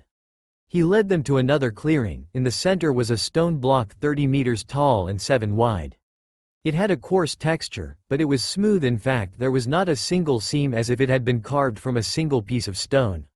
Walk. Do not run or jump walk up the side to that halfway line. Chief spoke pointing to an orange line painted halfway up. Take all the time you need. And with that he started walking slow and steady. Hinata and Naruto both looked at it with hesitation one slip and it would but be a fun landing. Then they both started to walk, not even halfway to their destination they realized, walking was harder. It took more concentration and focus. Naruto was already sweating and swearing under his breath. Though she was not known for using that kind of language Hinata was agreeing with every curse Naruto said. Both made it to the line sweating and panting and grateful Chief took his time walking to the stone, and they realized he did that to give them time to recover. Chief stood there as if this was nothing as he stared, sideways, out over the treetops. Begin your katas, take your time as soon as you complete them 3 full sets you are dismissed, Chief spoke and then he started doing his personal kata. Naruto started his style that the Chief was having him learn, the sweat started to pour from him, he looked over and saw that Hinata was no better as they both went very slow through each move. Hiruzen was impressed as he watched with his crystal ball, he had been a genin for almost a year before he could begin the training on the stone. It was almost 2 years out of the academy before Minato first went up the stone from hell, as he called it. To see Naruto there on just his 2nd day of training with Chief showed him that the faith that he and Minato placed in the young blonde was justified. The civilian villager may not understand it but as soon as this information gets out there will not be a single ANBU that will disrespect the boy. The next thing that shocked was the Hyuga girl. The Hokage knew why Chief was pushing the girl and what interest he had in her was, but to see her on the side of that wall first training day with the Chief. Wait till Hiashi learns this. Is that Naruto and, that's Hinata, Hiashi's girl, Kakashi asked. He had slipped in the window behind the Hokage. Are they already on the wall? At the mention of the wall, the ANBU that were always stationed around him actually broke their cover, Chief would chew them out later, and came to crowd around the orb shocked as they watched. Naruto, Hiruzen started, only need a little motivation. To raise a lot of hell, one of the ANBU whispered in reply. The Hokage looked around at the stunned faces, and smiled at the ANBU's slip. Why so shocked? Naruto has been slipping into the tower past all your defenses and stealing my hat since he was 8. I warned you all not to underestimate him. The walk back down was even worse and when Naruto and Hinata finally reached the bottom they both hit their knees. Naruto even kissed the dirt Hinata just all but passed out. Take her to the springs, she needs to soak cause her body will be sorer than yours and she runs a risk of harming herself more. Chief spoke calmly as he reached the ground. He had gone from stone wall to ground in 1 step without breaking stride. I am sure there will be someone to take her into the bath waiting for her. Hiruzen actually blushed as he knew he had been caught watching the training. Naruto's head shot up confused. Most people don't heal or recover like you Naruto. You have your clan's healing factor add the fox. The Hokage stiffened. To that and you recover in a fraction of the time of a normal person. You will simply walk or sleep off things that can and have killed older better trained shinobi. I never, really? Naruto asked. Most take days or weeks to recover from a broken arm. You were healed after a night's sleep remember? Chief smiled. How did you know about? Boy, I take my job very seriously, and such I learn all I can about my students. Now take her to the hot springs, and with that Chief vanished. She wasn't fully asleep, but she was almost there as he somehow got her on his back in a piggyback. Then he noticed her heavy coat was hanging on a tree branch. I thought we left that at the other clearing. Oh yeah, chief. So, he grabbed it and carried her out of training ground 93 and through the village. Some villagers scowled at him but most just ignored him. He did notice some ANBU. He had a knack for spotting them, but was kind of shocked when a couple actually nodded their heads in a respectful manner. He did not know how fast some news traveled. Waiting at the springs was Kunoichi. Yugo had told her that Hinata would be coming and would need some help soaking. Anko had come along and was actually standing by her friend, instead of hanging on her back like normal. Close by, the red-eyed woman noticed the Nara, Aburame, and Akamichi heirs along with Kiba. Soon sun waiting seemed she was not the only one notified. Greeting John and Yuhi, Naruto started noticing who was waiting for them. I apologize for last night. I was not expecting Hinata to stay all night and planned for you to come and collect her when my clone found you.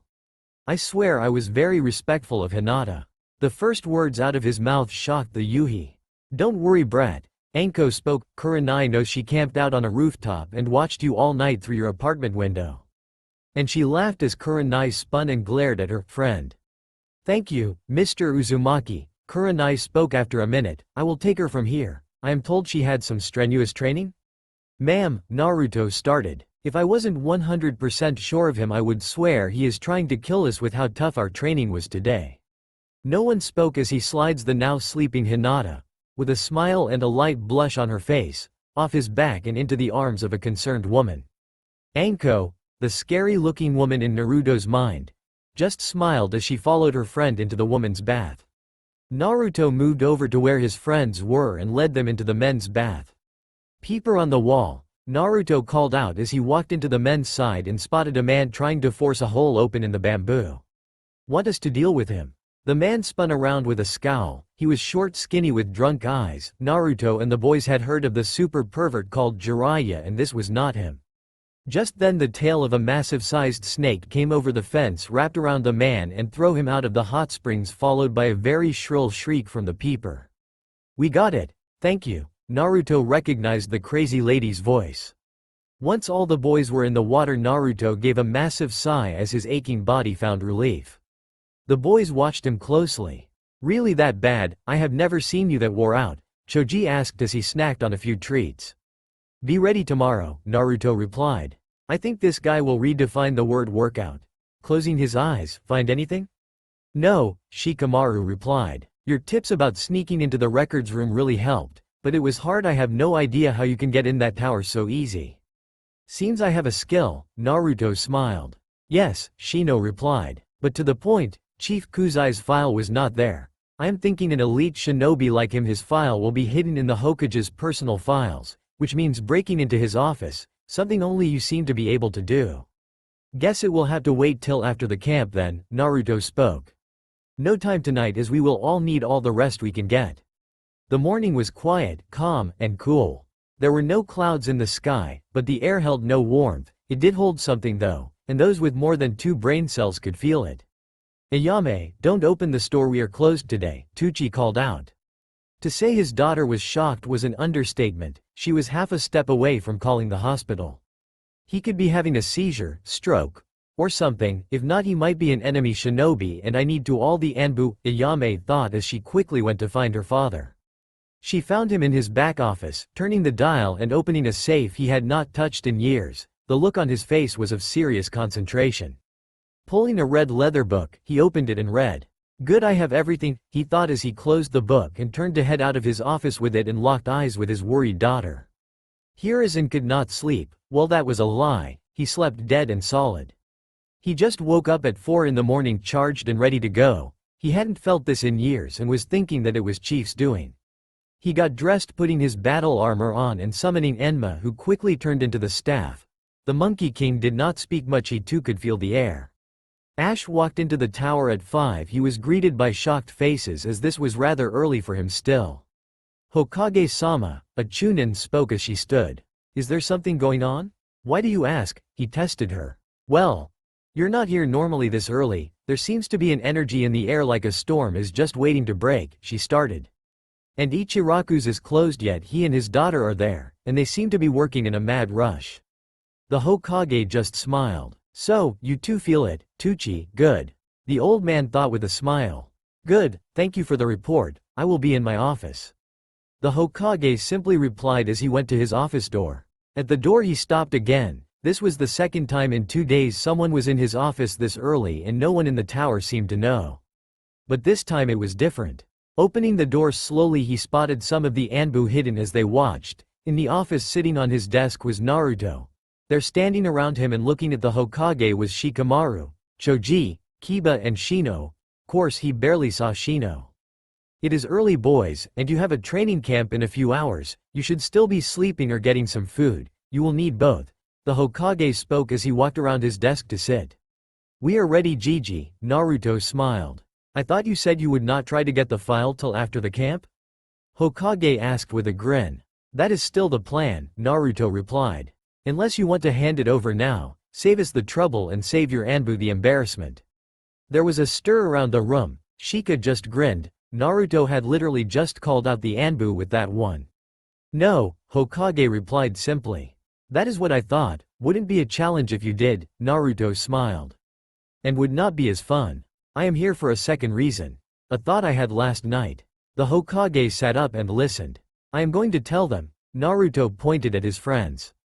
And Hinata too. I just figured it would be easier to ask permission. The Hokage thought on his words. His law had been as much trouble as it was helpful, so Sume told him regularly. He knew it would not stay secret forever. And these boys proved to be his friends even risking sneaking into the Hokage's office with him. Very well. And Naruto told the boys about the fox and about his mother. Wait, you really are a Uzumaki? Choji asked. Yes, why? Naruto replied. It is a long story, just know the resentment some of my clan gave you as they thought you were just using their name. The Akamichi clan was very close to the old Uzumaki clan. Oh, Naruto replied not sure how or what to think. We better get going, Shika spoke checking his watch. So, you guys don't care about the fox? Naruto asked. It seems that is why my allies refused to tag you, Shino commented. Or why you always had a scent of a fox, Kiba added. It explains why you have far too much energy, as troublesome as it is at times, Shika spoke with a sigh. Nope, don't care about the fox, Choji simply stated. I hope Hinata feels the same, Naruto smiled. Let's get moving, we still need food. Sakura had not felt this full in a long time. Her mom had woken her up about 7 and got her ready. The pink-haired girl could sense there was something off but could not guess why her mother was so tense. Then when she came from her room dressed, her mother had forced her to eat breakfast. Sakura like always looked for something very light with her diet but mom refused. The fight was on and after 10 minutes Sakura found herself eating more food at one meal than she had since her diet started. She noticed it was all healthy foods but with a lot of calories as well. When asked why she had to eat this much and completely destroy her diet, all her mother said was, "You will need it." So now at 9:30, she was walking on her way to Training Ground 93, which was further out of the village proper than she had ever gone. Truth is her, like many, hadn't even heard of Training Ground 93. She spotted Ino up ahead and jogged a little to catch up. Sakura noticed she too looked like she was still working through a full-course meal. Ino pig, billboard head. They called out to each other but did not have the same fire. This whole day felt foreboding. Walking the rest of the way in silence, and as they reached a trail leading into a densely wooded area they met 2 jonin. One Sakura recognized as Kurenai Yuhi, the genjutsu mistress of the village. Names? The older woman asked. Ino Yamanaka, Sakura Haruno, the girls said together. The jonin just handed a name tag to each girl. The guy that stood beside the woman had a lit cigarette and a beard. Follow the path to the clearing, can't miss it. Neither of the 2 jonin seems impressed with the girls. Truth was they were not at all impressed. And the 2 girls quickly started walking the path. After what felt like forever they arrived in a clearing. To one side stood most of their class, including many of their competition, i.e. the girls that were gunning for Sasuke. To the other side was a group. Shino Aburame, Choji Akamichi, Shikamaru Nara, Kiba Inuzuka and Hinata Hyuga all sat together with the loser Naruto as they. What, are they really going through the academy stretches? Ino asked confused. Looks like it, man. Choji is so fat, Sakura whispered. Hinata had woken early and gotten prepared quickly. She was still blushing a little about when Naruto carried her as she was so tired from the chief's training. She still had not made up her mind about him yet. He seemed like a perfect instructor, never belittling her and very patient, but she also felt that he was holding something back in regard to her, but she could not figure out what it could be. Hinata joined her guardian Kurenai for a solid filling breakfast, a larger than normal breakfast, but Hinata did not ask somehow, she knew she would need it. Then the two went to leave together only to find Naruto and his friend waiting. Naturally, Hinata blushed a deep red but was able to stay awake. Well, I am sure you know everyone, Naruto started. Shino, Shika, Choji, and Kiba. You know Hinata-chan. Hinata-chan, these are the guys and we are hoping you would like to join our little group of outcasts and misfits. She giggled at the introduction and gave a nod as she reached to rub the belly of the small white dog that had jumped from his master, walked over to her and simply rolled on his back. That's good, cause with Naruto and Kiba in this group we need all the smart people we can get to make up for it. Choji joked, earning a pained moan from both boys mentioned but smiles all around. Since it seems you have an escort, I will leave you here, Hinata. See you soon. Kurenai spoke as she vanished in a swirl of leaves. The six kids quickly started to walk. They knew they would be early, but both Naruto and Hinata were sure it would be best. Arriving at the entrance to the training ground, they met Kurenai and a man with a beard and a lit cigarette. We will be assisting in the camp, take your badge and head in, Chief said to head to the lake clearing. The man spoke as Hinata and Naruto both nodded and led the way. They were early and the first ones there. The clearing next to a massive lake felt eerie. I feel as if we are being watched, Shino spoke as he looked around. I feel that the test has started already, Choji also looked around. We should go through this as if the training started the moment we took our name tags. We should be ready for an attack from now on, Shika spoke after a moment of thought. Kiba tensed as he watched the empty woods and lake. How should we proceed? We should stretch and get ready, Hinata offered. Chief likes to start with heavy workouts. Yeah, my guess is he plans to run us to the ground today. Did anyone else besides me notice that the mandatory part was written only for today? No, Kiba replied. Shikamaru pointed it out, Choji admitted. Yes, both Shika and Shino said together. And Hinata just nodded. So, stretching? Kiba asked as he put his partner down. Any form of stretching we can think of, Shika nodded. Not just the basics. And so, the group started going through all their stretches, including some from Choji's family, and Kiba walked and helped them work through the stretches his family used that helped them walk and run on all fours. People started to arrive, including some adults. The adults looked at the six and looked somewhat impressed. The other kids from their class simply stared, some laughing at them, others waving them off as if they were bugs. Hinata was starting to get shy again when Naruto. Hey, it is just us here. The rest doesn't matter. You and I know what the chief will do. Our friends are trusting us about them. Then the boy smiled. Do you really think he will tolerate them and their actions? Hinata shook her head then smiled as she went back to her stretching. When the kitty pink and bleach blonde arrived, the group was sitting. Choji had his legs in front of him and was reaching for his toes, but due to his family girth did have trouble. Naruto just smiled and sat before one of the large boy's feet and reached to grab the boy's wrist. Kiba followed suit with his other hand and they slowly and safely helped the boy stretch. No words used, no jokes made, this was not the time for them. And when Sakura's words reached them, Naruto just stared the upset boy down and somehow calmed him. The sticks are going to learn. You may not be the fastest or the agilest, but no one can go pound for pound with you in our class in terms of power. We promised to help you gain some more speed and flexibility, and I never go back on my word. The blonde moron spoke and somehow Choji just smiled. Standing up, the group could feel they were ready. Almost ready, Naruto whispered in correction. You can never be ready for the chief, he will change it up just to mess with you. At last the last member of the class arrived, the prick as Naruto called him. There was a time when beating the boy and being respected by him meant everything to Naruto, and that only ended 2 days ago. Schoolyard games stay on the schoolyard. Naruto had thought about those words a lot, and then he thought about all the time he spent wanting to beat Sasuke. Time wasted is what Naruto came up with.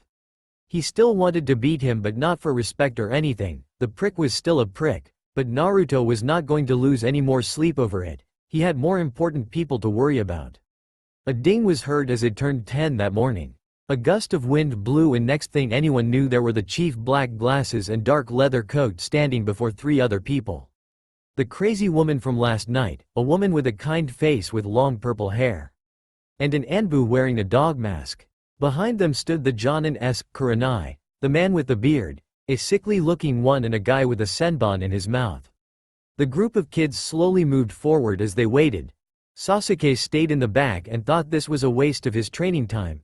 Naruto and crew did not move forward, just watched and waited. The minutes ticked by as they waited. Chief did not move as he stood there, arms crossed as if he was waiting on something. The green blurs came from the trees. A man in ugly green spandex with large eyebrows and an ugly bowl cut stood with another kid that was dressed just like him, an eyesore that Naruto had not thought possible.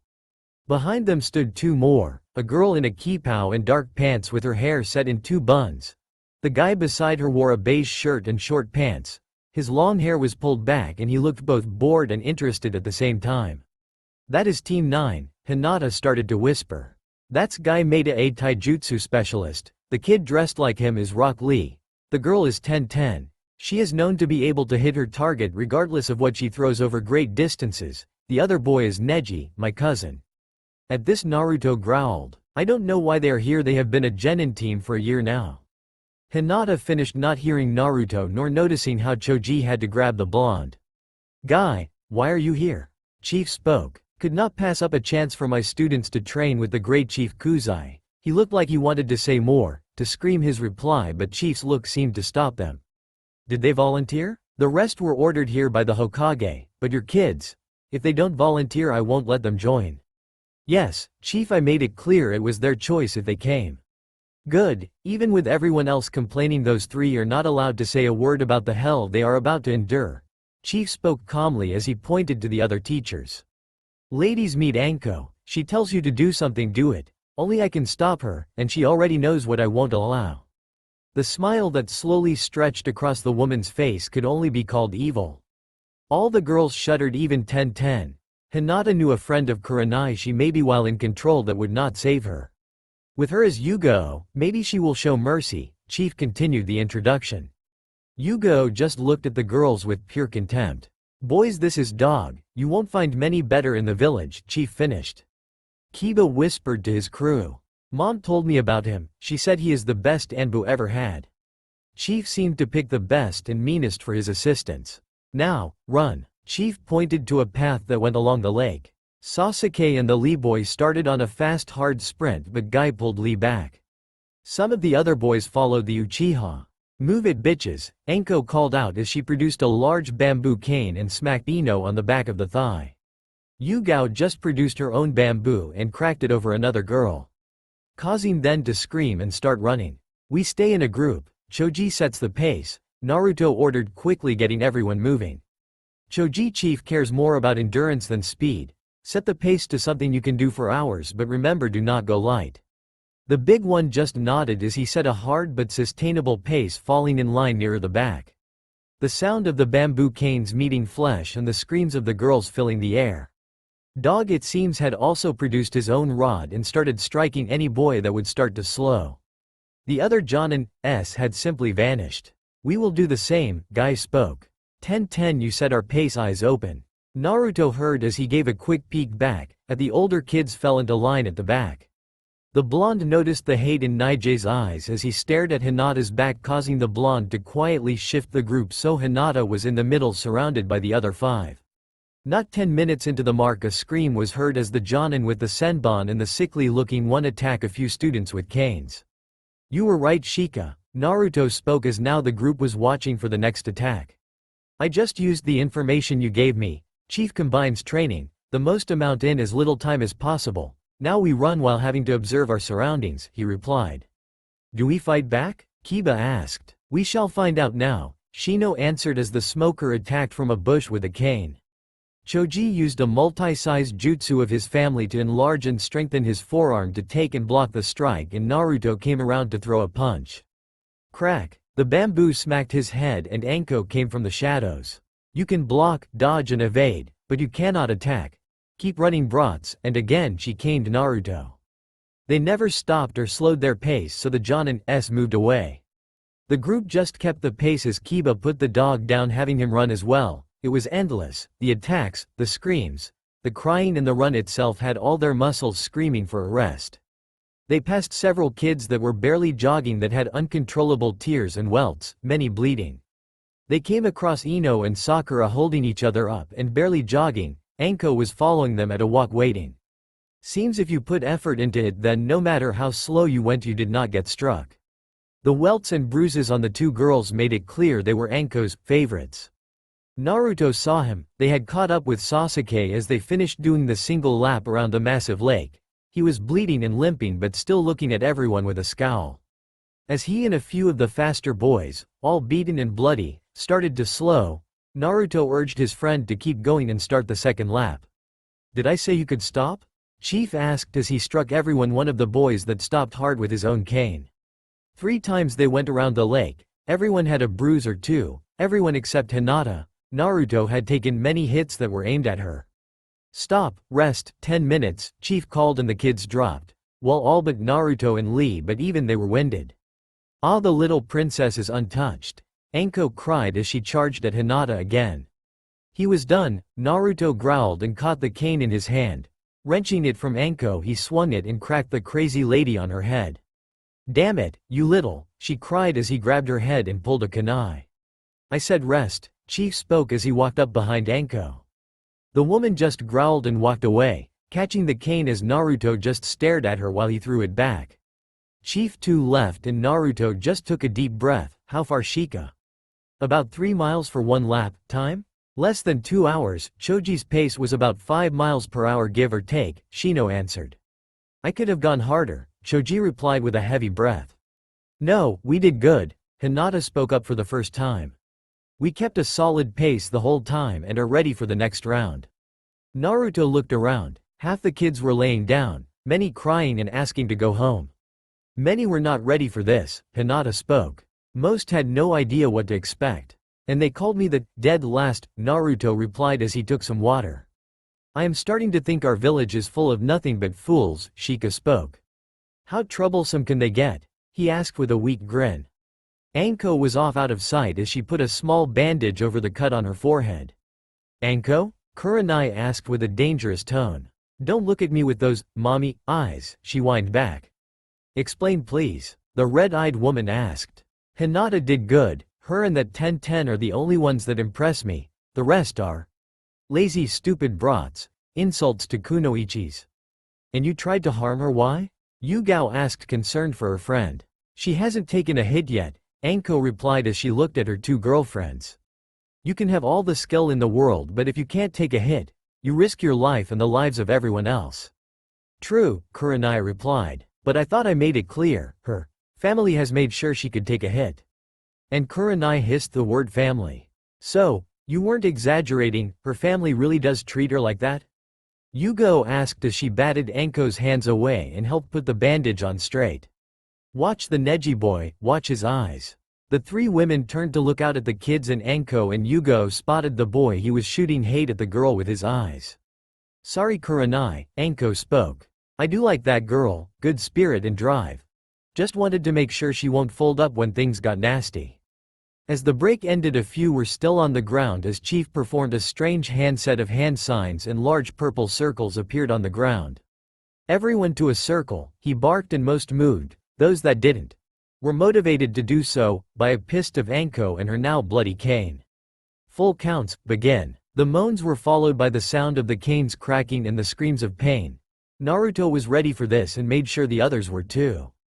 Kiba put Akamaru on his head as he started the counts. Shino looked at him strangely. My mom would always have me do this, it's to help my balance while doing full counts without letting Akamaru fall. Good idea, Shino replied, nodding. We should come up with something as well. That's for later. Choji started to puff. The Jonin walked between the rows watching the kids. Anko could be heard screaming at random people.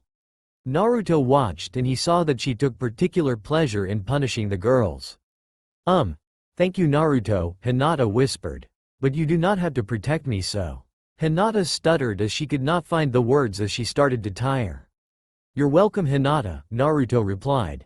I know you're not a weak flower and I know I will not be able to save you from every attack, but I am not just going to sit back anymore and let people hurt you just because. Your family has done that far too much in my eyes, no more. How many do we have to do?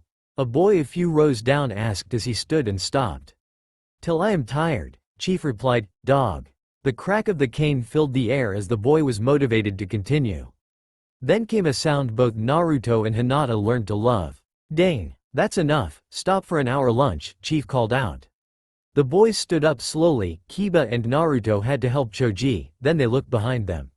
Somehow someone set up a few tables that now were covered in food. Behind the table stood Tucci and Ayame. As the kids slowly moved to the food line filling up their plats, any diet the girls might have had was destroyed as they ate with ravenous hunger. Naruto and crew reached the start of the line. Hey old man, what are you doing here? Naruto asked as he took his food. I felt this was the place for me today. The older man replied. You seem to have done this before, Shino spoke calmly. During the war, I worked the mess line, between the villagers, shinobi, refugees and everything in between. I basically fed the whole land of fire at one point or another. This is good, Choji called as he ate while they stood. It did not used to be that way, the old man replied. At first the goal was to feed them the right food to keep their energy up, and the taste did not matter. Then one of my best customers gave me a recipe book that showed me how to put taste and healthy together. And we are grateful, Kiba replied as he and the dog ate. Yes, Kushina was an amazing cook, Ayame spoke. The boys' eyes all snapped to the old man, and he knew they knew who Naruto's mother was. Hinata did not seem to notice the name yet, so did not react. Tucci leaned closer and whispered to Naruto, you're doing good, both of them would be proud. Neji sat and watched the kids eating. He had not been impressed at all. No, that is not true. He had been impressed with the graduating classes, so-called losers. Even his cousin, who he couldn't stand with her gentle nature and kind smile, was performing very well. The Uchiha had also performed okay for Naige's option, but the six that seemed to keep a tight group, they were solid. And he noticed how the blonde dead last one faded to fail always had his eyes on him, and always made sure he was between Neji and Hinata. This training camp was far more than he ever thought possible, and this chief was just as harsh as his uncle had warned. Night before, Neji was in the dojo he used at the Hyuga compound, alone as usual since most avoided him. The leader of the main house and clan head, who was his uncle as well, walked in. Hiashi-sama, Neji spoke as he stopped his training and kneeled to the man. Stand, Neji, the man spoke. Obeying, Neji stood and waited. Your Jonin-sensei spoke to me saying he wished to join the new graduates training camp. Yes sir, he spoke to me as well, said I could join if I wanted to but made it clear it was my choice, Neji replied. I declined. As Guy said, it is your choice and no one can force you, not even me. Hiashi spoke calmly and noticed how Neji narrowed his eyes at that statement. But I suggest you go, you will learn more than you ever thought. Neji waited as he thought. This was something he had not seen in his uncle before. May I think about it? Yes, I want this to be your choice and yours only. If the chief even thinks that I might have pushed or forced you to go, he will remove my eyes at the least, Hiashi replied, his words full of conviction. That startled Neji. Never had the clan head ever admitted he was worried about a single person. Chief is dangerous. He is also far older than he looks. The truth is no one knows how old he is. He is very skilled and has killed more people than most. The Yondaime is probably the closest to body counts. When not training our elite forces, he is an assassin, one of our most effective. To be an elite Jonin or ANBU means you have survived him. Hiashi spoke, reading Naige's face.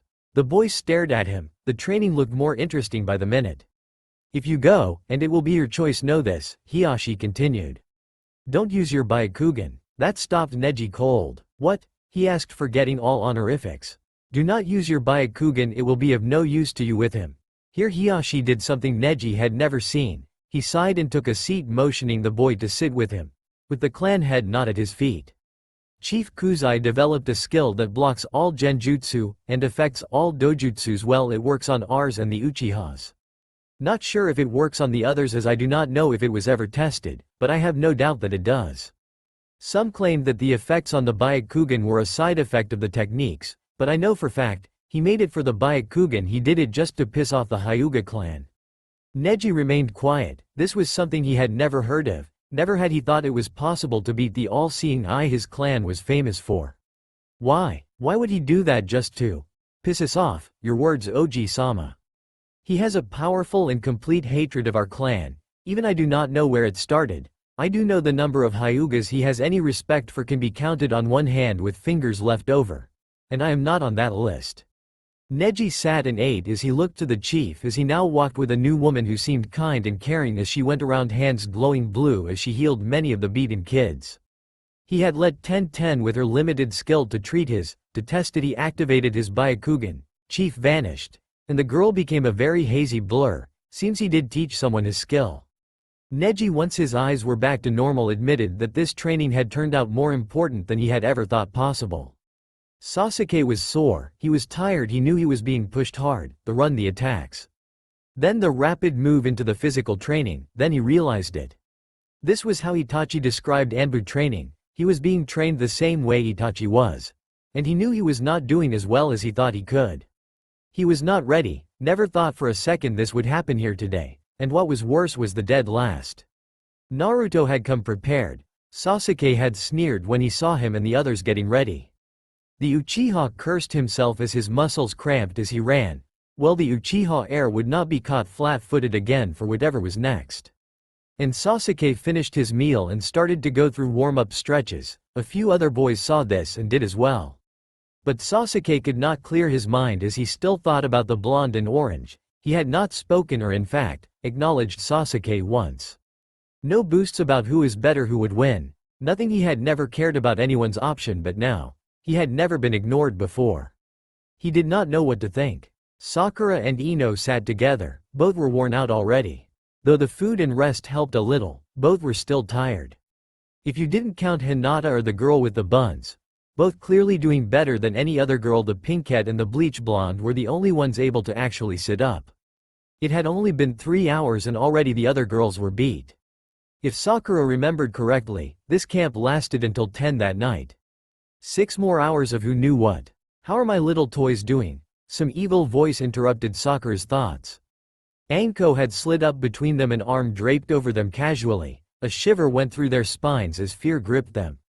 She pulled them both closer to her and started to whisper. Tell you girls a secret. The reason I am so hateful to you both is, you have wasted yourselves. Both were shocked. Neither knew what to think. The rest of the girls, she motioned to the group in front of them, are trash, plain and simple, but you two and Hinata had great potential. And only Hinata-chan is proving her worth. Little 10 there from the previous year is also useful. But those are the only two. Here Anko seemed to get angrier. You Ino, or a Yamanaka, I have worked with your father for years, a shinobi I respect. Your mother was a skilled chunin in her time before she dedicated her life to you. A waste if you ask me. You had the right breeding and come from a respected clan, and you wasted it. Anko did not wait for a reply. She switched to Sakura. You, Pinky, have some of the highest grades in the academy. You have a great brain and are highly intelligent. You also have some of the best chakra control ever seen. In your class, you are second only to Hinata, and she has been training in control longer than you.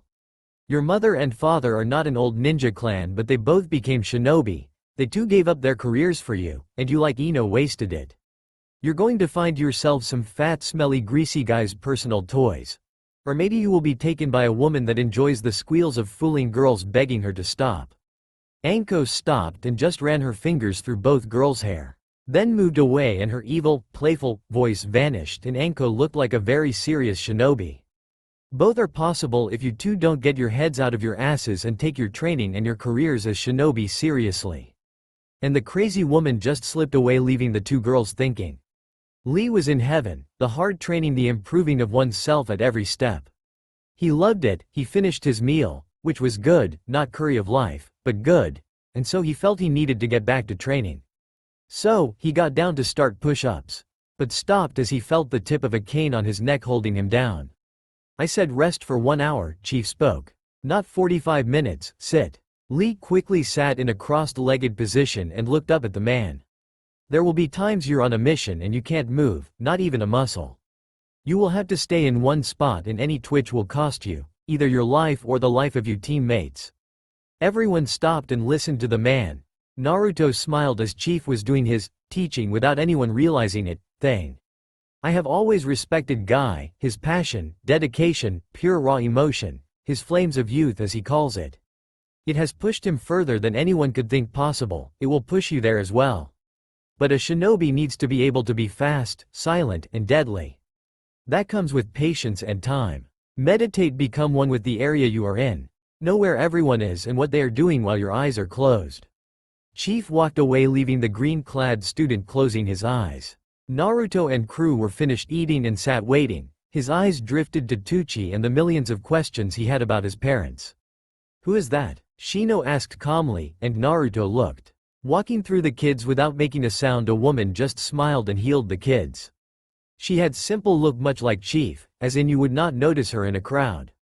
The only things to stand out were her hair, black long with a hint of blood red, and a choker around her neck with a yin-yang symbol and a kanji he could not see yet. "No idea, most be new," Naruto replied. "I think that's Chief's apprentice Mai. Kurenai told me a little about her," Hinata replied.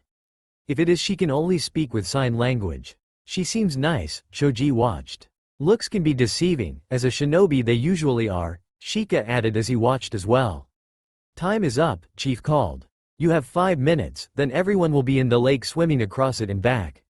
I trust everyone has the standard swimming attire with them, as is required for all shinobi." Naruto watched and most gave a tiny nod, but a few looked worried. Chief led them on a trail that led to a large beach.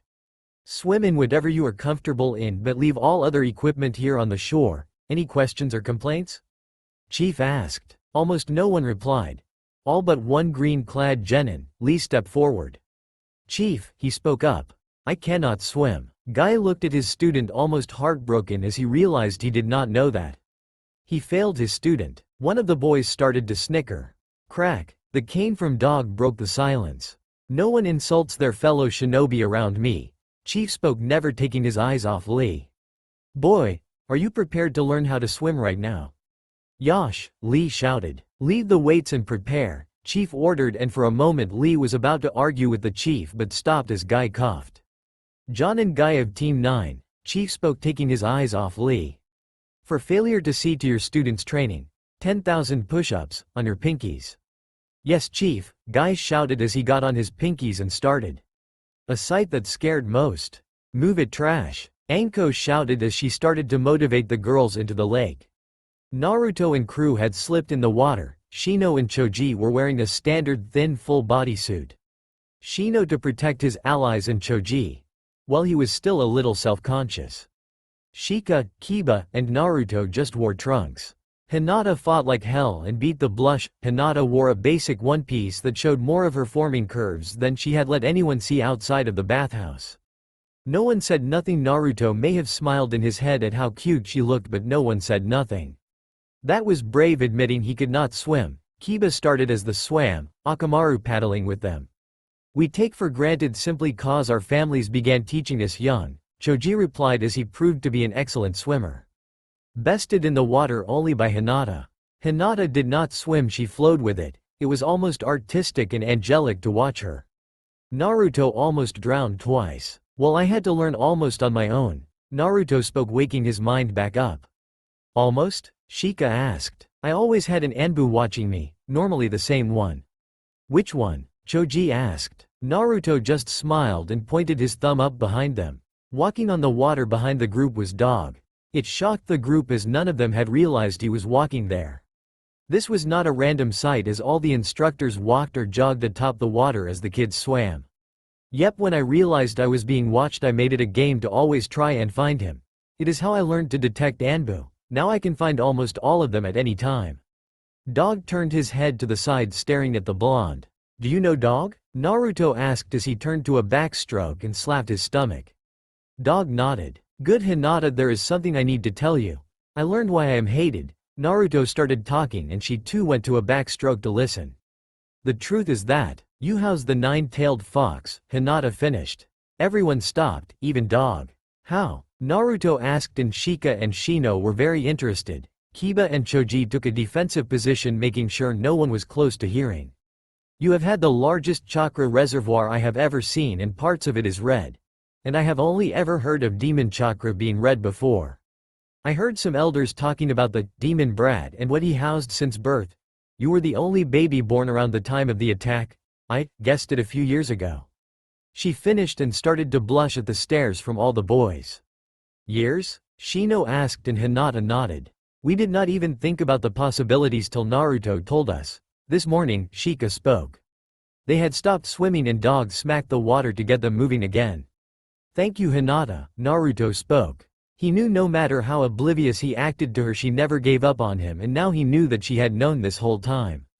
He did not know what to say so he looked for a change of topic. Dog just looked at the boy and did not speak. Naruto looked back over the lake where they started and watched where Chief was with Lee. Lee was waist deep in the water wading in his lime green shorts. Chief will have to deal with that too. Chief himself just stood on top of the water using his bamboo cane as a cane. Lay on your back, use arms and legs to tread water. Slowly, this is not a race. Before you try to increase your speed, learn the movements first. Lee nodded as he obeyed. Soon he was floating while using his arms and legs to push himself. It was not easy, it was different, and he had to learn how each limb moved in the water. Can we help you? Chief spoke and Lee to see Naruto and his group swimming back to them. We came to join, can't leave a fellow leaf shinobi behind. Naruto smiled as he and the rest took the same position and backstroked with Lee. Never stop moving Lee, Chief spoke. Movement is the main thing that keeps you afloat. The kids just swam asking Lee questions and basically just got to know each other. 90 meters, Chief spoke. Congratulations Lee, you can now swim. Now place your left arm on your chest, roll on your right side and just use your right arm and legs. With this everyone obeyed. It was a lot harder for everyone. Then Chief had them switch to the other arm. Now you can carry a comrade, rescue a villager from a flood. Move supplies, in time you will learn to do it without splashing. Chief, if we all learn to walk on water, Shoji started to ask. There are missions where you need to get across water without being seen, and a person walking on water is very noticeable. Chief replied calmly as he just walked with them. The kids thought about that and just nodded. Okay, Akamaru, your turn, Chief called the dog who paddled up. Lee, roll on your belly, just use your hands and feet to tread water. He obeyed and watched everyone, even the dog. It is called doggy paddling, it's a basic style all learn. Never let anyone insult you about it, it can save your life. Chief spoke as the kids swam. The lake was massive, it took almost an hour for most of the group to make it across. Lee, though, did not know how to swim at first, learned fast and the group was catching some of the main group. Both Sasuke and Neji had swum as hard and as fast as they could. Sasuke to be first and Neji without Guy holding him back because he would not let an Uchiha be first again. They reached the far bank, and back, Chief spoke. Alright Lee, now all you do is stretch your arms or further. Hinata started as she took a lead to show him what to do after the doggy paddle. And I think we should try with as little splash as possible.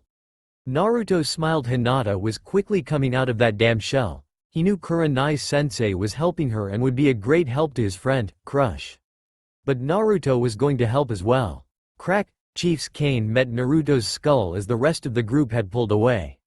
The swim was just that, a swim, no hidden attacks, though Anko did have to motivate a few girls that were wearing swimsuits that were more show than use and had tried to get the Uchiha's attention. The welts on their ass cheeks left something to be desired. You're stupid kids, none of you are old enough to have anything to show off, she screamed. Anko herself was not in a good mood. She actually had to save two girls and a boy. The one that laughed at Lee from drowning, Yugo, was standing with her hand on her shoulder holding the crazy snake charmer still, and Mai tended to the three kids.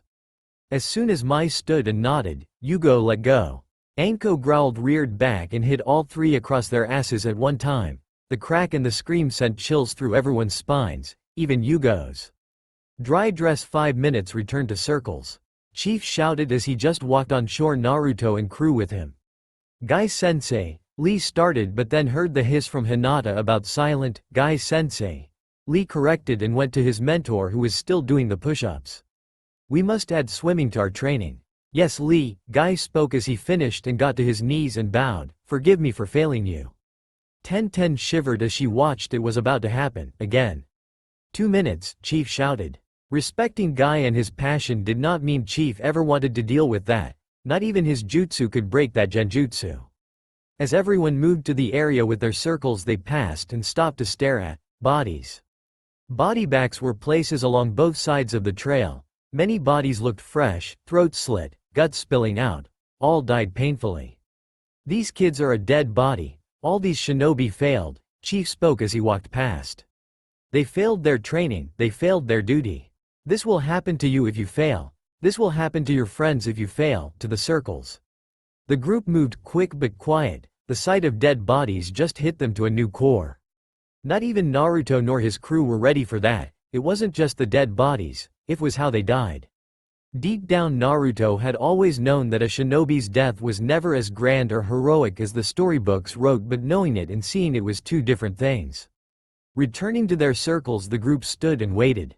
Keita, pick which one you prefer, whether it is the standard or a family form. I will even accept you using one you made up. Begin, Chief ordered, and most people started the standard form. Anko's cane would correct a mistake. The crack was heard regularly from the girls' side of the group. Sasuke started his family style. Chief walked by him as he was finishing a set and just moved a hand and foot over just a bit and continued on.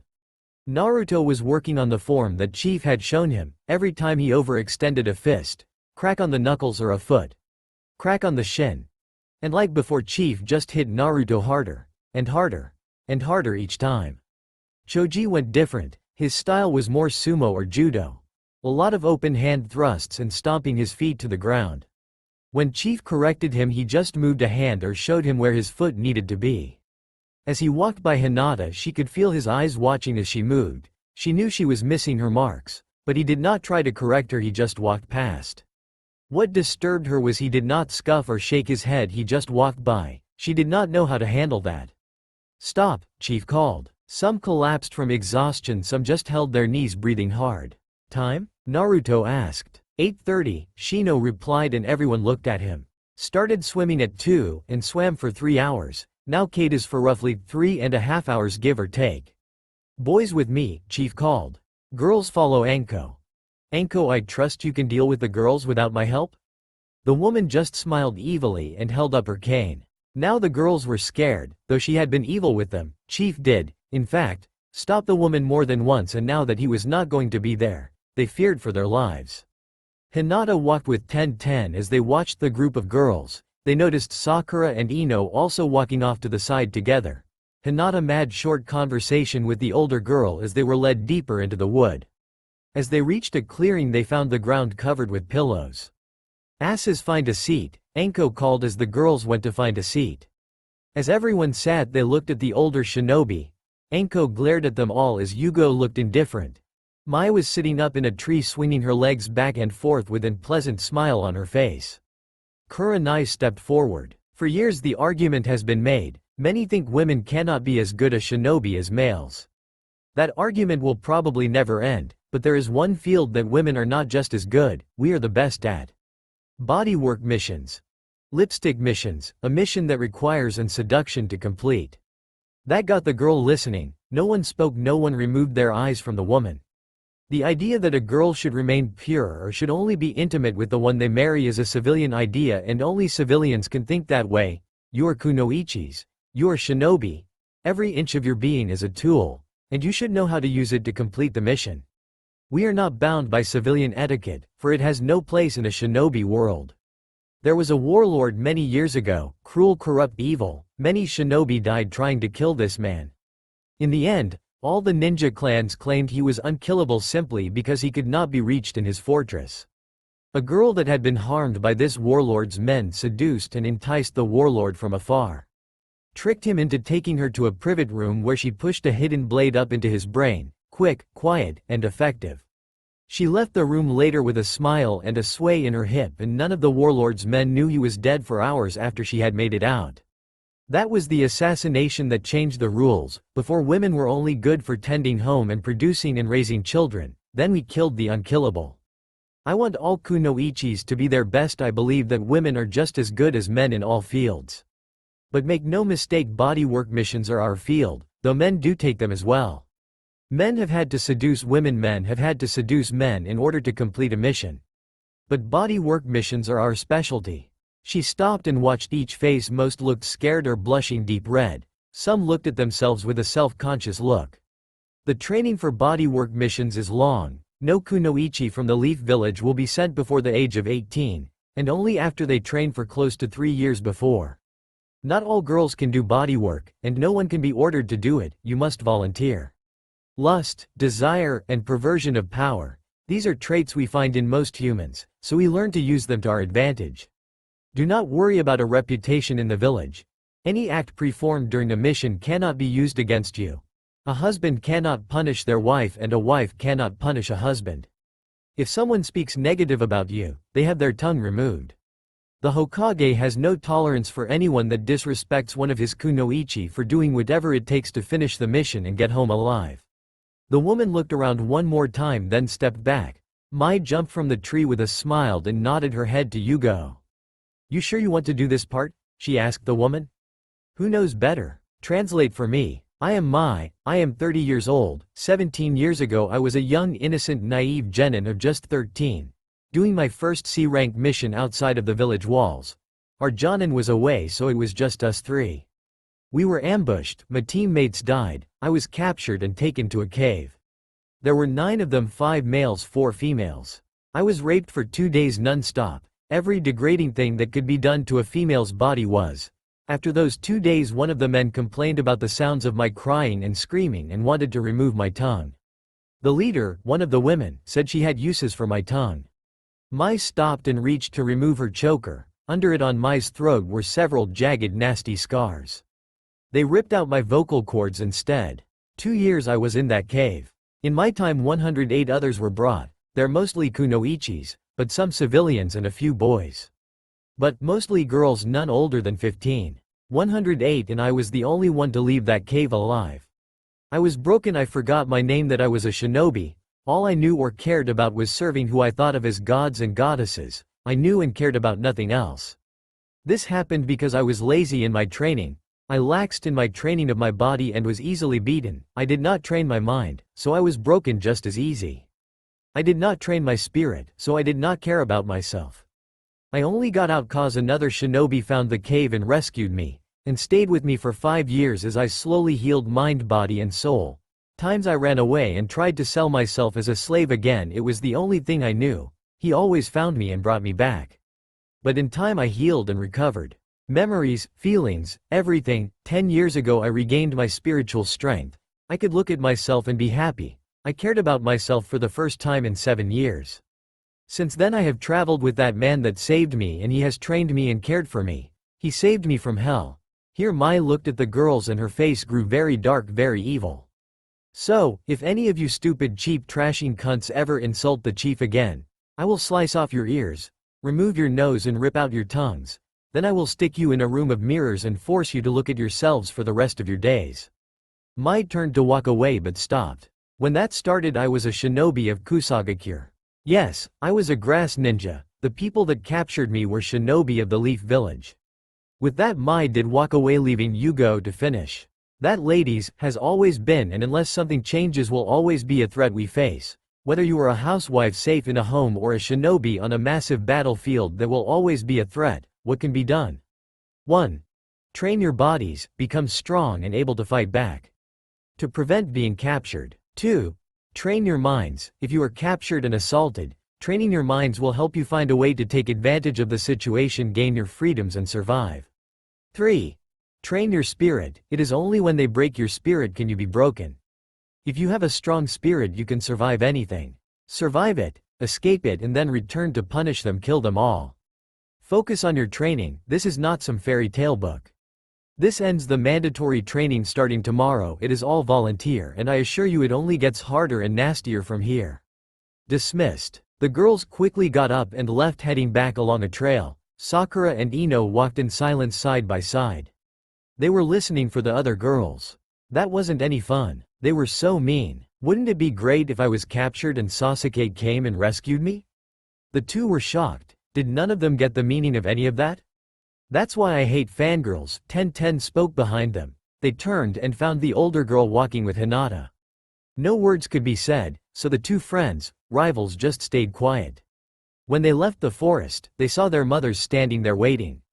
The two girls walked in silence and were greeted with hugs from their mothers. That night Sakura and her mom stayed at Ino's. Hinata and Ten walked, and as they left the forest they were met by Naruto and the guys along with Lee. "Hey Hinata, Kiba said we were all heading to his place for the night," Naruto smiled. "Well, I better head home. Ten want me to walk with you. Make sure you get to your father's shop?" Lee asked. "Thanks, Lee, well see you tomorrow?" she said, asked. Naruto smirked, wouldn't miss it. Lee gave a thumbs up in a nice guy pose and Naruto smiled again and just bumped his fist to Lee's, smirking. The guys all followed suit as they passed. Hinata wasn't sure but in an act of boldness did the same and raced to catch up. "Is it okay, wouldn't Kunoichi will be joining us?" A woman with wild hair and red face markings walked up. "You must be Hinata. I am Sume Kiba's mom. Now come along kids." Arriving at the compound, the boys found all their mothers standing with Kunoichi, Anko, and Yugo. "How did it go?" a large woman who could only be Choji's mom asked. The kids looked at each other and then looked around, seeing no one was watching. All six hit the dirt face first, passed out, even Naruto. Leave it to the chief to find a way to break the stamina of an Uzumaki. The first day was complete. That's all for now. If you enjoy this video, then please like, share and do comments.